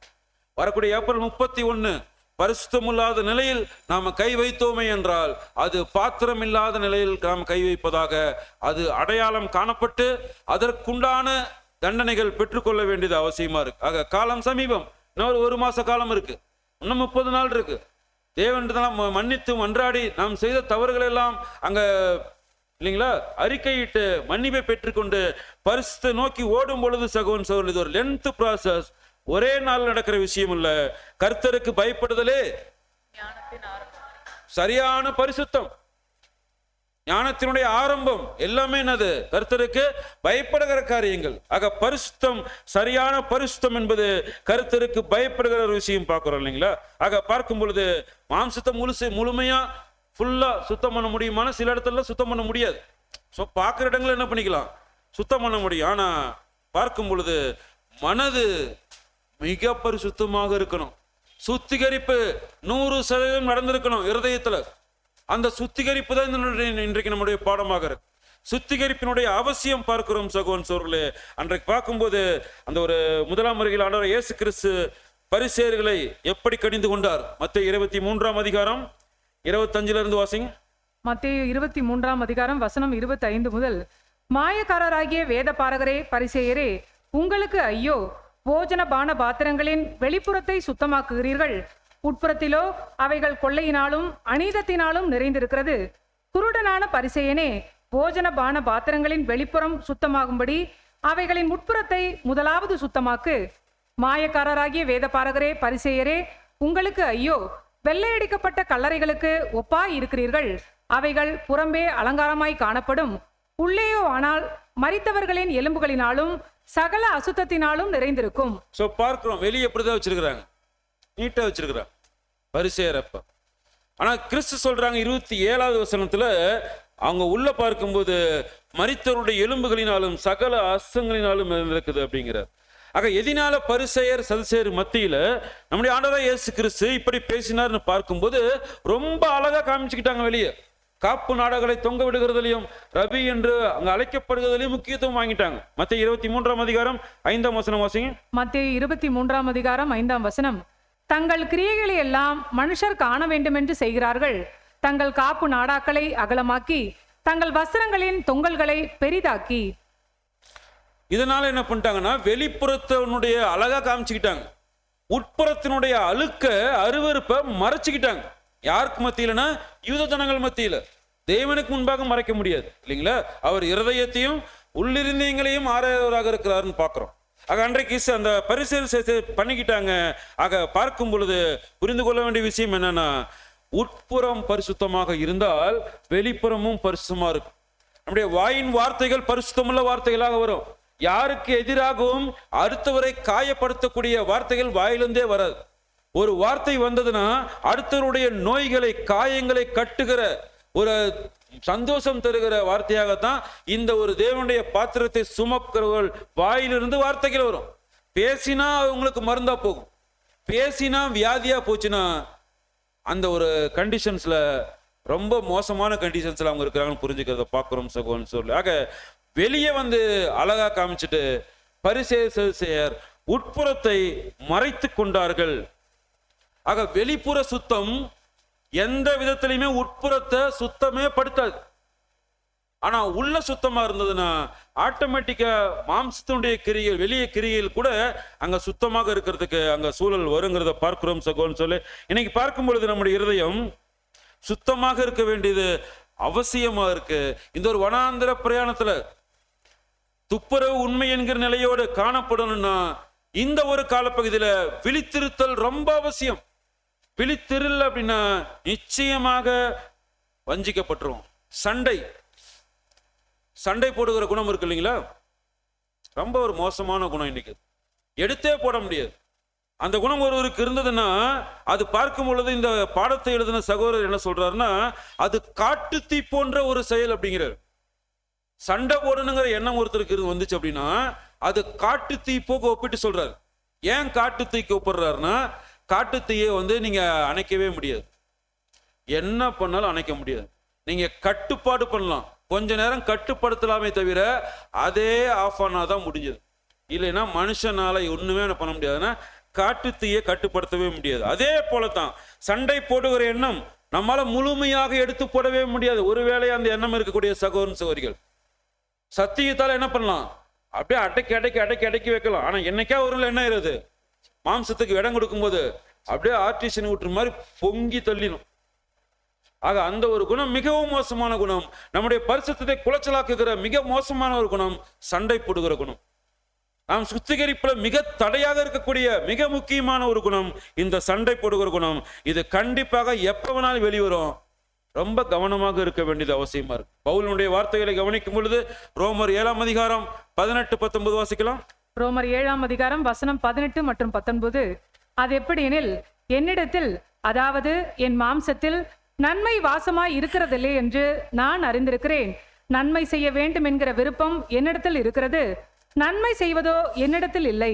ஆதலால் நான் விரும்புகிற நன்மையை செய்யாமல் விரும்பாத தீமையையே செய்கிறேன். நமக்குள்ள நன்மை இருக்கும். தேவன் இவ்வளவு கிருபை கொடுத்து இவ்வளவு வெளியேறப்பட்ட சத்தியங்கள் ஒரு சிலராக நமக்கு கொடுத்துட்டு வராங்க. அநேக தீர்க்கதரிசனங்கள், நடந்து கொண்டிருக்கிற தீர்க்கதரிசனங்கள், இனி நடக்க போற தீர்க்கதரிசனங்கள் எல்லாமே நம்ம பார்த்து கொண்டு இருக்கிறோம். இவ்வளவு சத்தியங்கள் நாம் கேட்ட பிறகு கூட நமக்குள்ள தேவன் காமிச்சதான நன்மை, தேவன் காமிச்சதான அன்பு வெளிப்படுத்த நினைக்கும் பொழுது கண்டிப்பாக அந்த நன்மை வெளியே வராது. ஏற்கனவே உள்ள ஒண்ணு இருக்கு பாத்தீங்களா, அந்த சண்டை போடுகிற குணம், அதுதான் அடிக்கடி வரும். அந்த நன்மை வராது. பவுல் அதான் சொல்றார், நன்மை செய்ய விரும்புவோம், ஆனால் நன்மை வெளிப்படாமல் தீமை மட்டுமே வெளிப்படும். இதுதான் நம்முடைய மாம்ச சரீரம் பண்ணுகிற வேலை, மாம்சத்தினுடைய காரியங்கள். ஆக நம்மிடத்துல நன்மை வெளிப்பட வேண்டும் என்றால் உட்புறம் சுத்திகரிப்பு மிகுந்த அவசியமானதாக இருக்குங்கதப்பா. சோ பரிசுத்தமாக இருதயம் இருக்க வேண்டும் என்றால் என்ன பண்ணணுங்க? நார் மணக்கணும்னா என்ன பண்ணணும்? பூவோட இணைஞ்சிருந்தாதான் நார் மணக்கும். நாம் பரிசுத்தமாக்கப்பட வேண்டும் என்றால் பரிசுத்தமானவரையே நோக்கி கொண்டு இருக்கணும், பரிசுத்தமானவரையே நெருங்கி கொண்டு இருக்கணும், அவரையே கட்டிப்பிடித்துக் கொண்டிருக்கணும், அவரையே சிந்தித்துக் கொண்டிருக்கணும். அப்பொழுதுதான் பார்க்கிறோம் சகோதரன் சகோதரர்களே, பரிசுத்தமாக்குற விஷயங்கள் நம்மிடத்தில் அதிகமாக நடக்கும். இரக்கத்தின், நன்மையின், கிருபையின் தேவனையே பார்த்து கொண்டிருக்கணும். தேவனுடைய சித்தமும் அதுதான். தேவனும் அதை நினைக்கிறாருங்கிறத பார்க்கிறோம் சகோதரன் சகோதரர்களே. எல்லோரும் பரிசுத்தமாக்கப்பட வேண்டும் அப்படிங்கிறது தான் தேவனுடைய சித்தமாக இருக்கு. ஆக கண்ணுக்கு தெரிகிற ராஜ்யத்துல ஜனங்கள் பாவத்தை வெறுத்து தேவனுடைய நீதியை நேசிக்க பழக கற்றுக்கொள்ள டைம் கொடுக்கப்படும் கண்ணுக்கு தெரியும் ராஜ்யத்துல. ஆனா விசேஷமாக அந்த ஒரு பயிற்சி சுவிசேஷ யுகத்துல இன்றைக்கு நமக்கு கொடுக்கப்படுகிறது. எவ்வளவு ஒரு கிருபை! இந்த ஒரு காலத்தை நாம கண்டுகொள்ளாம விட்டுட்டா, வருஷம் நமக்கு இந்த ஒரு நினைவு கூறுதல் ராபோஜனம் எதுக்கு வருதுங்க? வருஷம் எவ்வளோ புதுப்பிக்கிறார் நம்ம இடத்துல. ரினியூவல் ஒர்க்கு உலகத்தில் எல்லாத்துக்குமே ஒரு டைம் இருக்கு. இப்போ வண்டிக்கெல்லாம் 2 வீலர் கார்லாம் நீங்கள் ரினியூவல் பண்ணணும்னா 15 வருஷம். ஆனால் நம்ம ரினியூவல் பண்ணுறதுக்கு எவ்ரி இயர் வருஷம் தேவன் இவ்வளோ கிருபை. நல்ல பரிசுத்தமாக, இன்னும் பரிசுத்தமாக, இன்னும் பரிசுத்தமாக, இன்னும் பரிசுத்தமாக சுத்திகரியுங்கள் உண்மை துப்புரவின் நிலையில வருடம் அங்க இல்லைங்களா, தேவனை அங்க பார்த்து தேவ வசனங்களை உட்கொண்டு ஈடுபடியின் சத்தியத்தினால சிந்தப்பட்ட ரத்தத்தையும் கிழிக்கப்பட்ட சரீரத்தையும் குறித்து போயிட்டே இருக்கும். சிலுவை, நம்முடைய சிலுவை, தனிப்பட்ட ஒவ்வொருடைய சிலுவை, மூஞ்சி சுளிக்காம முறுமுறுக்காம சந்தோஷமாக அவனுடைய சிலுவையை அவனும் சந்தோஷமாக தூக்கணும். இந்த ஒரு பயணத்துல நாம தான் தூக்கிட்டு போகணும். தூக்க வேண்டாம், சிலுவை வேண்டாம் என்றால் இந்த வாய்ப்புக்கு நாம தொடர்ந்து அங்க போக முடியாதுங்கிறத பார்க்கிறோம் சகோதரன் சொல்லி. ஆக தேவ வசனங்களை உட்கொண்டு வந்தா மட்டும்தான் நம்முடைய மனது பரிபூரமாகும். அந்த மறுரூபமாக்கப்படுவோம், புதிதாக்கப்படுவோம், சுத்திகரிக்கப்படுதல் நம்ம இடத்துல நடக்குங்கிறத பார்க்கிறோம். ஆக தாவீது பத்சேபாளுடன் அங்க ஒரு அருவருப்பு, அந்த ஒரு சூழல் முடிந்த பிறகு நாத்தான் தீர்க்கதரிசியால எச்சரிக்கப்பட்டு உணர்த்தப்பட்ட பின்பு தாவீதுடைய இருதயத்துல தோன்றின விஷயம்தான் சங்கீதம் 51வது சங்கீதம்.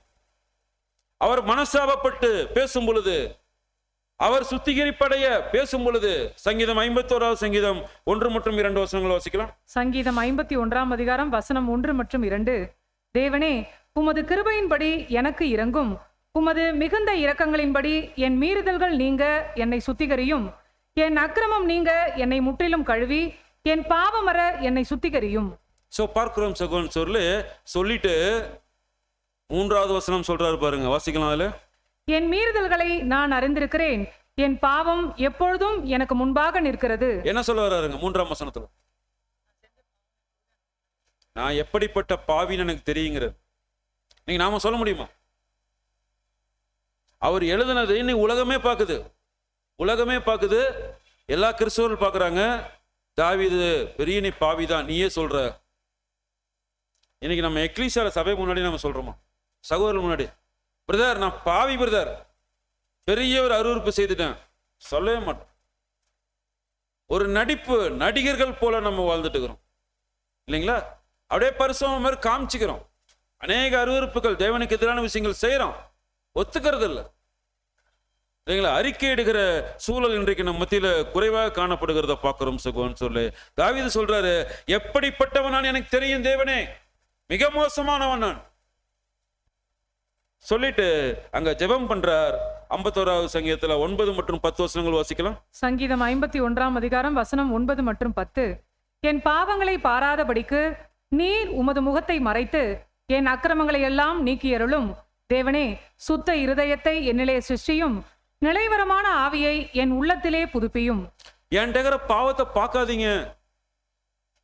பாவத்தின் நிழலை அணுகாத பரலோகத்தில் இருக்கக்கூடிய பரமபிதாவே, என்னுடைய பாவங்களை பார்க்காதீங்க, முகத்தை மறைச்சிக்கிங்க. அது அருவருப்பான பாவங்கள் செய்துட்டேன், நீங்க பார்க்காதீங்க, அதை என்னிடம் தூக்கி போட்டுருங்க. எப்படிப்பட்ட ஒரு அவருடைய நிலையை தேவன் கூட பார்க்க கூடாதுன்னு நினைக்கிறார். இந்த ஒரு அருவருப்பை பார்க்காதீங்க, நீங்க பரிசுத்தர், என்னை மன்னிச்சிருங்க.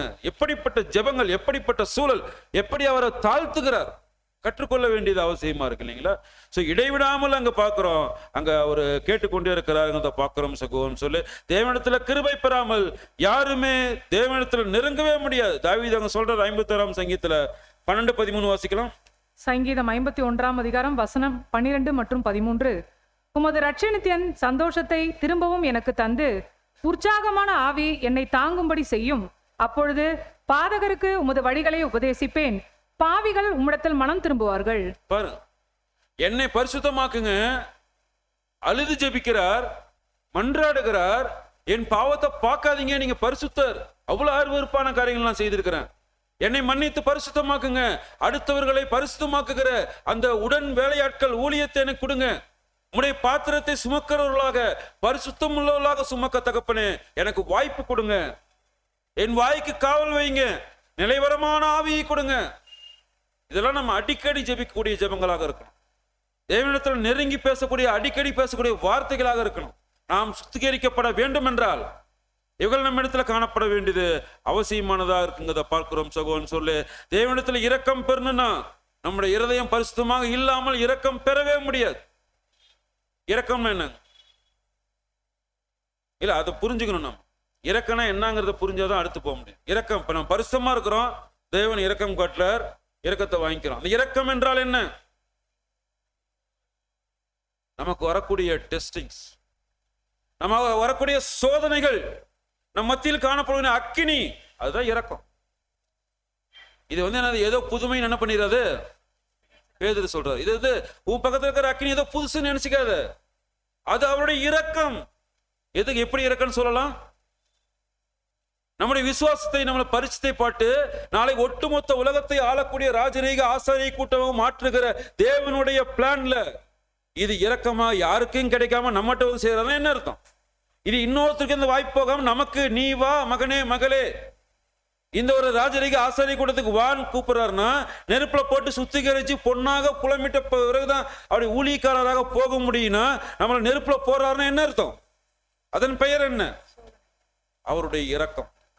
ஒட்டுமொத்த உலக ஜனங்கள் இந்த மகாபுத்திர காலத்துல மிகப்பெரிய வேதனைக்குள்ள போறாங்களே, என்ன காரணம்? அது தேவனுடைய அன்பா இல்லையா? எப்படி அன்புங்கிறீங்க? நித்திய ஜீவனுக்குள்ள நாளைக்கு போறாங்க. பாவங்களை எல்லாம் கசடர கழுவி உயிர்த்தல வைத்து அவர்களை நித்திய ஜீவனுக்குள்ள கொண்டு போக தேவன் எடுக்கிற முயற்சி மகாபுத்திர காலம். ஆக மகாபுத்திர காலம் தேவனுடைய இரக்கம், ஒட்டுமொத்த உலக ஜனங்கள் மீது காண்பிக்கிறதான இரக்கம். அவர்களுடைய அழுகைகள், கண்ணீர்கள், கவலைகள் எல்லாத்தையும் தூக்கி போட்டு கவலை இல்லாத, கண்ணீர் இல்லாத, பசி இல்லாத, தாகம் இல்லாத நித்திய ஜீவனுக்குள்ளாக ஒட்டுமொத்த உலக ஜனத்தையும் கொண்டு போகிற தேவன் காட்டுகிற அன்பு. இதற்காகத்தான் தன்னுடைய ஒரே பேரான குமாரனை இவ்வளவாய் கொடுத்து அன்பு கூர்ந்தார். அப்ப இதெல்லாம் என்னது? அன்பு. அவருடைய அன்பு, அவருடைய இரக்கம் பார்க்கிறோம் சகோதரன் சோர்களே. ஆக அந்த இரக்கத்தை பெற வேண்டும் என்றால், நாம் சோதிக்கப்பட வேண்டும் என்றால், பொன்னாக துலங்க வேண்டும் என்றால், நம்ம இடத்துல பரீட்சைகள் வர வேண்டும் என்றால் பரிசுத்தமாக இருக்க வேண்டும். நம்முடைய இருதயம் தேவனுக்கு முன்பாக எப்படி இருக்குன்னா, சங்கீதம் 51 சங்கீதம் 16-17 வாசிங். சங்கீதம் 51 அதிகாரம் வசனம் 16 மற்றும் 17. பலியை நீர் விரும்புகிறதில்லை, விரும்பினால் செலுத்துவேன். தகன பலியும் உமக்கு பிரியமானதல்ல. தேவனு கேட்கும் பலிகள் நொறுங்குண்ட ஆவிதான். தேவனே, நொறுங்குண்டதும் நறுங்குண்டதுமான இருதயத்தை நீர் புறக்கணியீர். எப்படிப்பட்ட இருதயம் தேவன் எதிர்பார்க்கிறார்? மேட்டிமையான இருதயம் அல்ல, பெருமை வாய்ந்த இருதயம் அல்ல, நொறுங்குண்ட இருதயம். தேவன் அத்தை எதிர்பார்க்கிறார். நான் பாவி. அநேக சகோதரர் சொல்லுவாங்க, ஒரு ஆவி நம்ம மட்டும் அடிக்கடி எப்பயுமே இருக்கணுமா? நான் பாவி என்று உணர்கிற ஆவி, நான் பாவி என்று உணர்கிற ஆவியை எப்பொழுதும் நம்ம இடத்துல காணப்படணும். இந்த ஆவி எப்பொழுதும் இருந்தால் மாத்திரம் தான் நம்ம சுத்திகரிக்க நம்ம இடத்துல நடக்கணும். நான் பரிசுத்தர் ஆண்டவரே, வாய்ப்பேர்ல சொல்லவே முடியாது. நான் பாவி. அதிலும் பவுல் என்ன சொல்றாரு? பிரதான பாவிங்கிறார். பாவின்னு கூட சொல்லல, என்ன சொல்றாரு? பிரதான பாவிங்கிறார். எப்படி தாழ்த்துகிறார்கள்! இருதயத்தில் நொறுங்குண்ட இருதயத்தை தேவன் எதிர்பார்த்து, அப்படிப்பட்ட இருதயம் உள்ளவர்களுக்கு தான் அவருடைய இரக்கம் கிடைக்கும். அந்த இரக்கத்தினால் அவர்கள் பரிசோதிக்கப்பட்டு அக்கினியில் அகப்பட்டு அதன் மூலமாக தொழிப்பு தேவனுடைய மகிமைப்படுத்துகிற அநேக காரியங்களுக்குள்ள அப்போஸ்தலர்கள், அதை தொடர்ந்து அநேக தேவனுடைய சகோதரர்கள் கடந்து போனாங்க. இப்படிப்பட்ட பரிசுத்த இருதயம் காணப்படாதனாலதான் மத்தேயு 23 அதிகாரத்துல பரிசேயர் சதுசேயரை கிறிஸ்து கடிந்து கொள்கிறத பார்க்கிறோம். மாயக்காரரான வேதபாரகரே 7 முறை அந்த அதிகாரத்தில் சொல்றார். அதே போல குருடரான வழிகாட்டிகளே 5 முறை சொல்றார். மதிகேடரே 2 முறை பேசுறார் மத்தேயு 23 அதிகாரத்துல. என்ன காரணம்னா, நொறுங்குண்ட இருதயம் அவரிடத்துல இல்ல. அநியாய வட்டி வாங்குகிறார்கள், விதவிகளை பட்சித்து போடுகிறார்கள், ஏழைகளை ஒடுக்குகிறார்கள், அநியாய வரி, அவங்க என்ன நினைக்கிறாங்களோ அதுதான் சட்டம். இப்படியாக பரிசேயருடைய காலத்துல காணப்படும் பொழுதுதான் தேவன் என்ன சொல்ல வர்றாருன்னா, சங்கீதம் 51 சங்கீதம் 6 வசனம் வாசிக்கலாம். சங்கீதம் 51 அதிகாரம் 6 வசனம். இதோ உள்ளத்தில் உண்மை இருக்க விரும்புகிறீர், அந்தகரணத்தில் ஞானத்தை எனக்கு தெரியப்படுத்துவீர். பார்க்கிறோம் அந்த ஒரு உண்மை. எதை விரும்புகிறார்? உண்மை விரும்புகிறார். எந்த இடத்துல உண்மை விரும்புகிறார்? இருதயத்துல ஒரு உண்மை. வெளிப்புறமாக மாய்மலமாக உள்ள நீ வச்சுக்கிற, வாங்க பிரதர், வாங்க சிஸ்டர், உனக்குன்னு ஒரு நேரம் இருக்குது அப்படின்னு உள்ள நினைச்சுக்கிட்டு வெளியே praise Lord brother, praise Lord sister, இந்த மாதிரி மாய் மாலங்கள் எதிர்பார்க்கறது இல்ல. உள்ளத்தினுடைய அந்த உண்மையை தேவன் எதிர்பார்க்கிறாங்க. பார்க்கிறோம் சகோதரர்களே. ஆக அதைத்தான் அப்போஸ்தலன் பவுல் 2 கொரிந்தியர்ல 7ஆம் அதிகாரத்துல சொல்றாரு, மாம்சத்திலும் ஆவியிலும் எல்லா நீங்க அந்த வசனத்துக்கு அப்படிதான் பார்க்கிறோம். புரிந்து கொள்வது அவசியமா இருக்கு. தாவீது செய்த விண்ணப்பம் தான் இன்னைக்கு நமக்கு மிகப்பெரிய பாடம். அவருடைய ஜெபங்கள் தான் இன்னைக்கு நமக்கு மிகப்பெரிய ஆலோசனைகள். சங்கீதம் 19வது சங்கீதம் 7ல இருந்து வாசிங்க. சங்கீதம் 19ஆம் அதிகாரம் வசனம் 7 முதல். கர்த்தருடைய வேதம் குறைவற்றதும் ஆத்துமாவை உயிர்ப்பிக்கதுமாய் இருக்கிறது. கர்த்தருடைய சாட்சி சத்தியமும் பேதையை ஞானியாக்குகிறதுமாய் இருக்கிறது. கர்த்தருடைய நியாயங்கள் செம்மையும் இருதயத்தை சந்தோஷிப்பிக்கிறதுமாய் இருக்கிறது. கர்த்தருடைய கற்பனை தூய்மையும் கண்களை தெளிவிக்கிறதுமாய் இருக்கிறது. கர்த்தருக்கு பயப்படுகிற பயம் சுத்தமும் என்றைக்கும் நிலைக்கிறதுமாய் இருக்கிறது. கர்த்தருடைய நியாயங்கள் உண்மையும் அவைகள் அனைத்தும் நீதியுமாய் இருக்கிறது. அவைகள் பொன்னிலும் மிகுந்த பசும் பொன்னிலும் விரும்பப்படத்தக்கதும் தேனிலும் தேன் கூட்டிலிருந்து ஒழுகும் தெளி தேனிலும் மதுரம் உள்ளதுமாய் இருக்கிறது. தாவீது செய்த விண்ணப்பம் தான் இன்னைக்கு நம்ம மிகப்பெரிய பாடமா இருக்கு. கர்த்தருடைய வேதம் தான் நம்ம உயிர்ப்பித்து ஞானியாக்குகிறது. புரிந்து கொண்டிருக்கணும். கர்த்தருடைய நீதி நியாயங்கள் நம்முடைய இருதயத்தை கலிகூற செய்கிறது. உணர்ந்து கொண்டிருக்கணும். கர்த்தருக்கு பயக்கூடிய பயம், கீழ்ப்படிதல், இதுதான் நம்மளை சுத்தமாக்கி கொண்டிருக்கிறது. சுத்திகரிப்பு நடந்து கொண்டிருக்கிறது. புரிந்து கொண்டிருக்கணும். கர்த்தருடைய வார்த்தைகள் தான் நமக்கு மிகுந்த எச்சரிப்பு கொடுக்கக்கூடியதாக. எந்த காரணத்திலும் எந்த ஒரு சூழ்நிலையிலும் சரி, உலகத்திற்குரிய செயல்பாடுகள் நம்ம சிந்தனையில அங்க வந்ததுனாவே தேவனுக்கு கீழ்ப்படியவில்லைன்னு அர்த்தம். தேவனுக்கு கீழ்ப்படியவில்லைன்னா இந்த பரிசுத்த சுத்திகரிப்பு வேலை நமக்குள்ள நடக்கவே நடக்காது.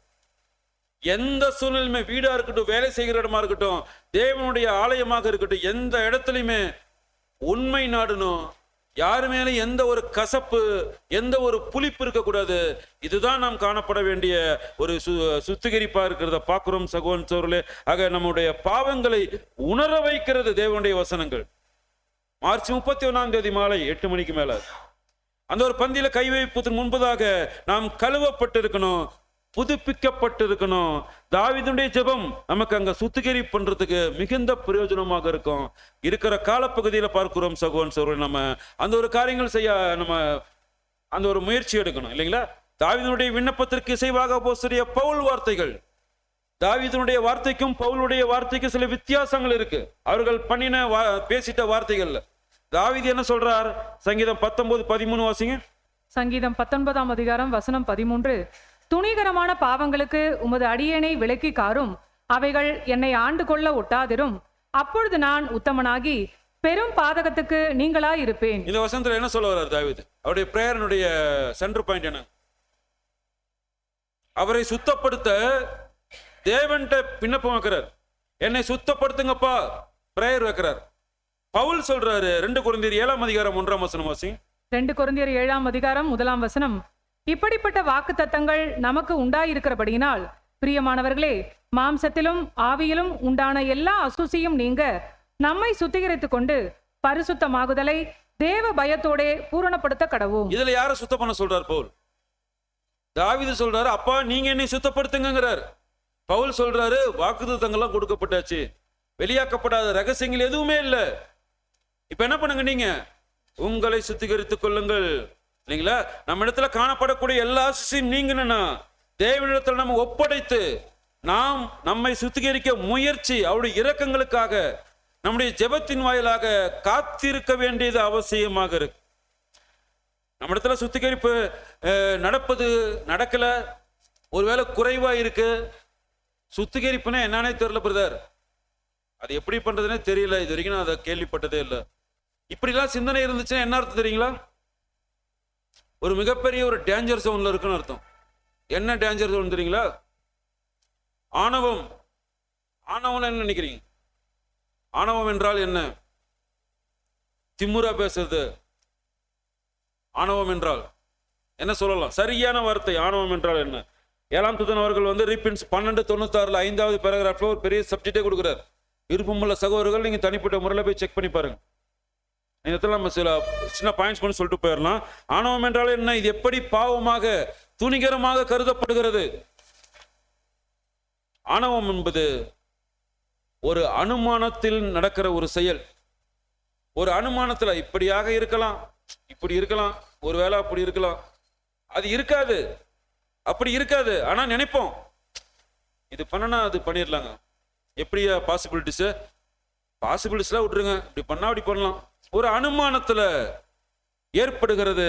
அந்த அனுமானத்தில் ஏற்படுகிற ஒரு விஷயம் அதிகாரம் இல்லாமல், ஆதாரம் இல்லாமல் ஒரு சாட்சியாக ஒரு செயலை நீங்க கொண்டு வந்துட்டீங்கன்னா அது பார்க்கும்போது ஆணவமாக கருதப்படுகிறது.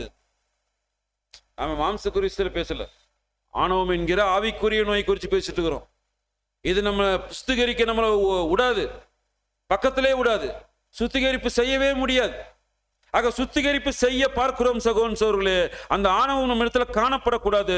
தேவன் வெளிப்படுத்தாத ஒன்றை சரியாக புரிந்து கொள்ள வேண்டும் என்றால், ஆவிக்குரிய ஆணவத்தினுடைய அடிப்படை விஷயத்தை சரியாக புரிந்து கொள்ளணும்னா, தேவன் வெளிப்படுத்தாத ஒன்றை அதிகாரம் இல்லாமல், ஆதாரம் இல்லாமல், அனுமானத்தோடு நாம் உறுதி செய்தால் அது ஆணவமாக, தேவனுடைய பார்வையில் துணிகரமாக, தேவனுடைய பார்வையில் பாவமாக கருதப்படும்.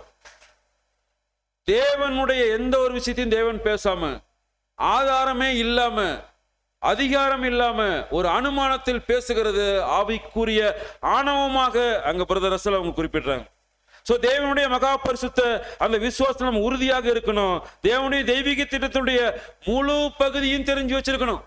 ஏதோ ஒரு பகுதி படிச்சு முடிச்சுட்டு, ஏதோ கொஞ்சம் மட்டும் படிச்சு முடிச்சுட்டு இதுக்கு மேல இருக்கலாம் ஏற்றுக்கொள்ள மாட்டேன், இவரா ஒன்னு யோசிச்சு இவரே ஒரு அதிகாரத்துல, இவரே ஒரு ஆணவத்துல, ஒரு அனுமானத்துல பேசிட்டார்னா அது ஆணவமாக கருதப்படும்.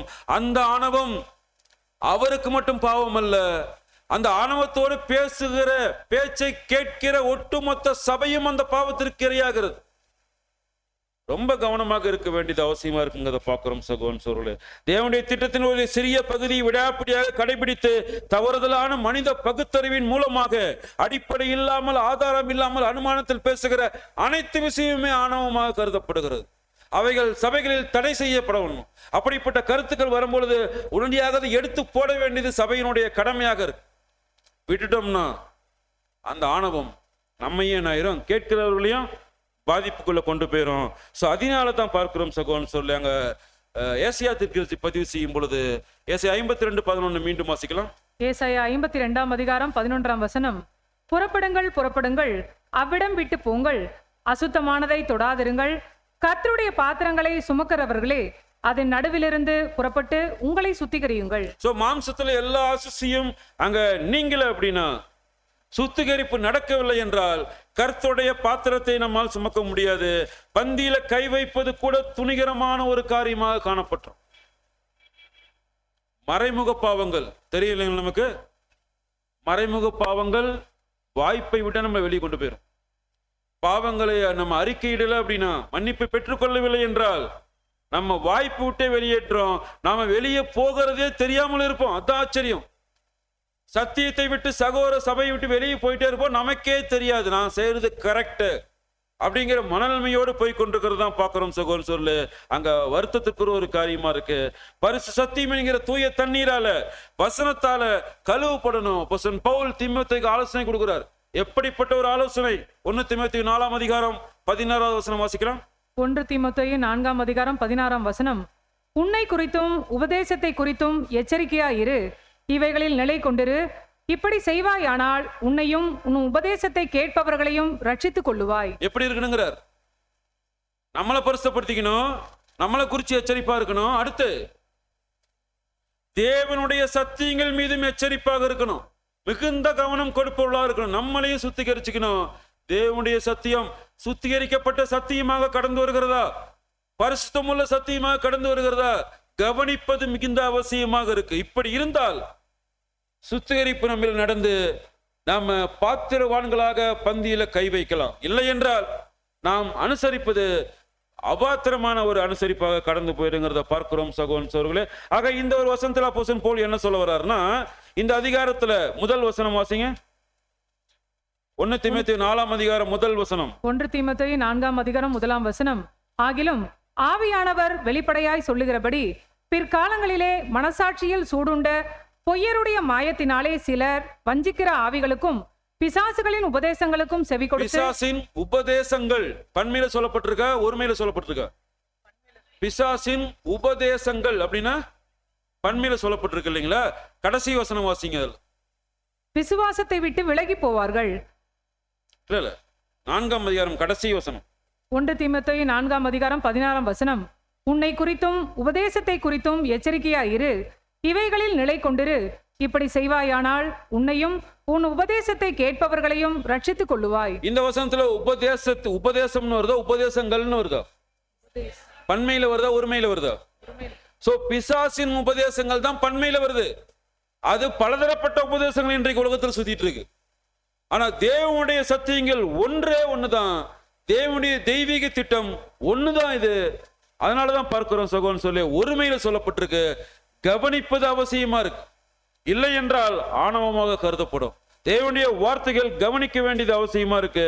அநேக உபதேசங்கள் இருந்தாலும் தேவனுடைய ஒரே ஒரு உபதேசம் ஒண்ணுதாங்கிறத என்ன பண்ணணும், நம்ம புரிந்து கொள்ள வேண்டியது அவசியமா இருக்கு இல்லைங்களா? சோ பல உபதேசங்களுக்கு மத்தியில தேவனுடைய பாத்திரம் சுமக்கிறவர்கள் உண்மையான சுவிசேஷத்தை கண்டுபிடிக்க திராணி உள்ளவர்களாக இருக்கணும். சுத்திகரிப்பு இல்லை என்றால் எது உண்மையான சத்தியங்கிறத கண்டுபிடிப்பதே மிகப்பெரிய ஒரு கேள்விக்குறியா போயிடும். இது உண்மையா பொய்யா கண்டே பிடிக்க முடியாது. சுத்திகரிப்பு நடந்து கொண்டிருக்கும் பொழுது மாத்திரமே பார்க்கிறோம் சகோதரன் சகோதரர்களே, அநேக உபதேசங்களுக்கு மத்தியில தேவனுடைய ஒரே உபதேசத்தை கண்டுபிடிக்க முடியும். இன்னைக்கு பெருவெள்ள திரைச்சல் போன்ற தேவனுடைய சத்தியங்கள் வந்துட்டு இருக்கு. எல்லா விஷயங்களும் தமிழ்ல வந்துருச்சு. அநேக புத்தகங்கள், நிறைய விளக்குரைகள் அநேகம் வருது. கண்டுபிடிக்க வேண்டியது அவசியமா இருக்குங்கிறத பார்க்கிறோம் சகோதரன் சகோதரர்களே.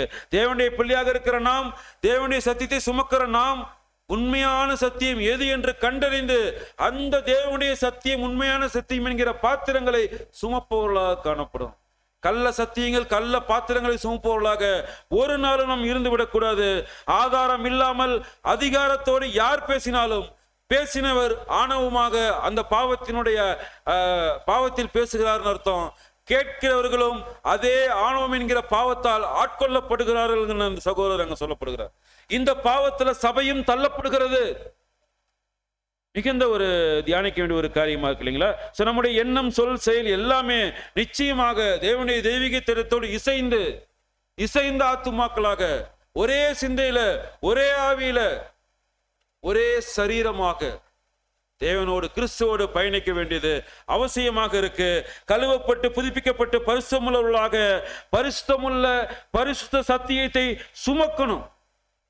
நம்முடைய ஆண்டவராகிய இயேசு கிறிஸ்து பார்க்கும் பொழுது அங்க பரிசேயர் வேதபாரர்கள் மத்தியில் அவருடைய வெளிப்புற தோற்றத்தை குறித்து எச்சரித்த அந்த ஒரு காரியங்கள் பார்த்துட்டோம் இல்லைங்களா? ஸோ நாம இன்னைக்கு பார்க்குறோம் நம்முடைய சகோதர மத்தியில் நல்ல பேர் வாங்கலாம். அவங்க வாரம் கரெக்டாக வந்துடுவாங்க. அவங்க தேவனுடைய என்னென்ன தாளந்து கொடுக்கணுமோ எல்லாம் கொடுத்து தேவனுடைய சபையை தாங்குவாங்க. சொல்லலாம். எதை பார்த்து சொல்றாங்க? இப்படி சொல்லுகிறவர்கள் எதை பார்த்து சொல்றாங்க? வெளிப்புற தோற்றத்தை பார்த்து சொல்றாங்க. ஒரு சபையோட உட்புற தோற்றத்தை பார்த்து என்ன சொல்லுவாங்க? சொல்ல வரதுக்கு வாய்ப்பு இருக்கு. எவ்வளவு அடிச்சாலும் ஒரு தாங்க வருவது ஒரே வார்த்தை முடிஞ்சு. எவ்வளவு உபத்திரம் வந்தாலும் நிப்பாரு அந்த சகோதரி, அந்த சகோதரன் நிப்பாருங்க.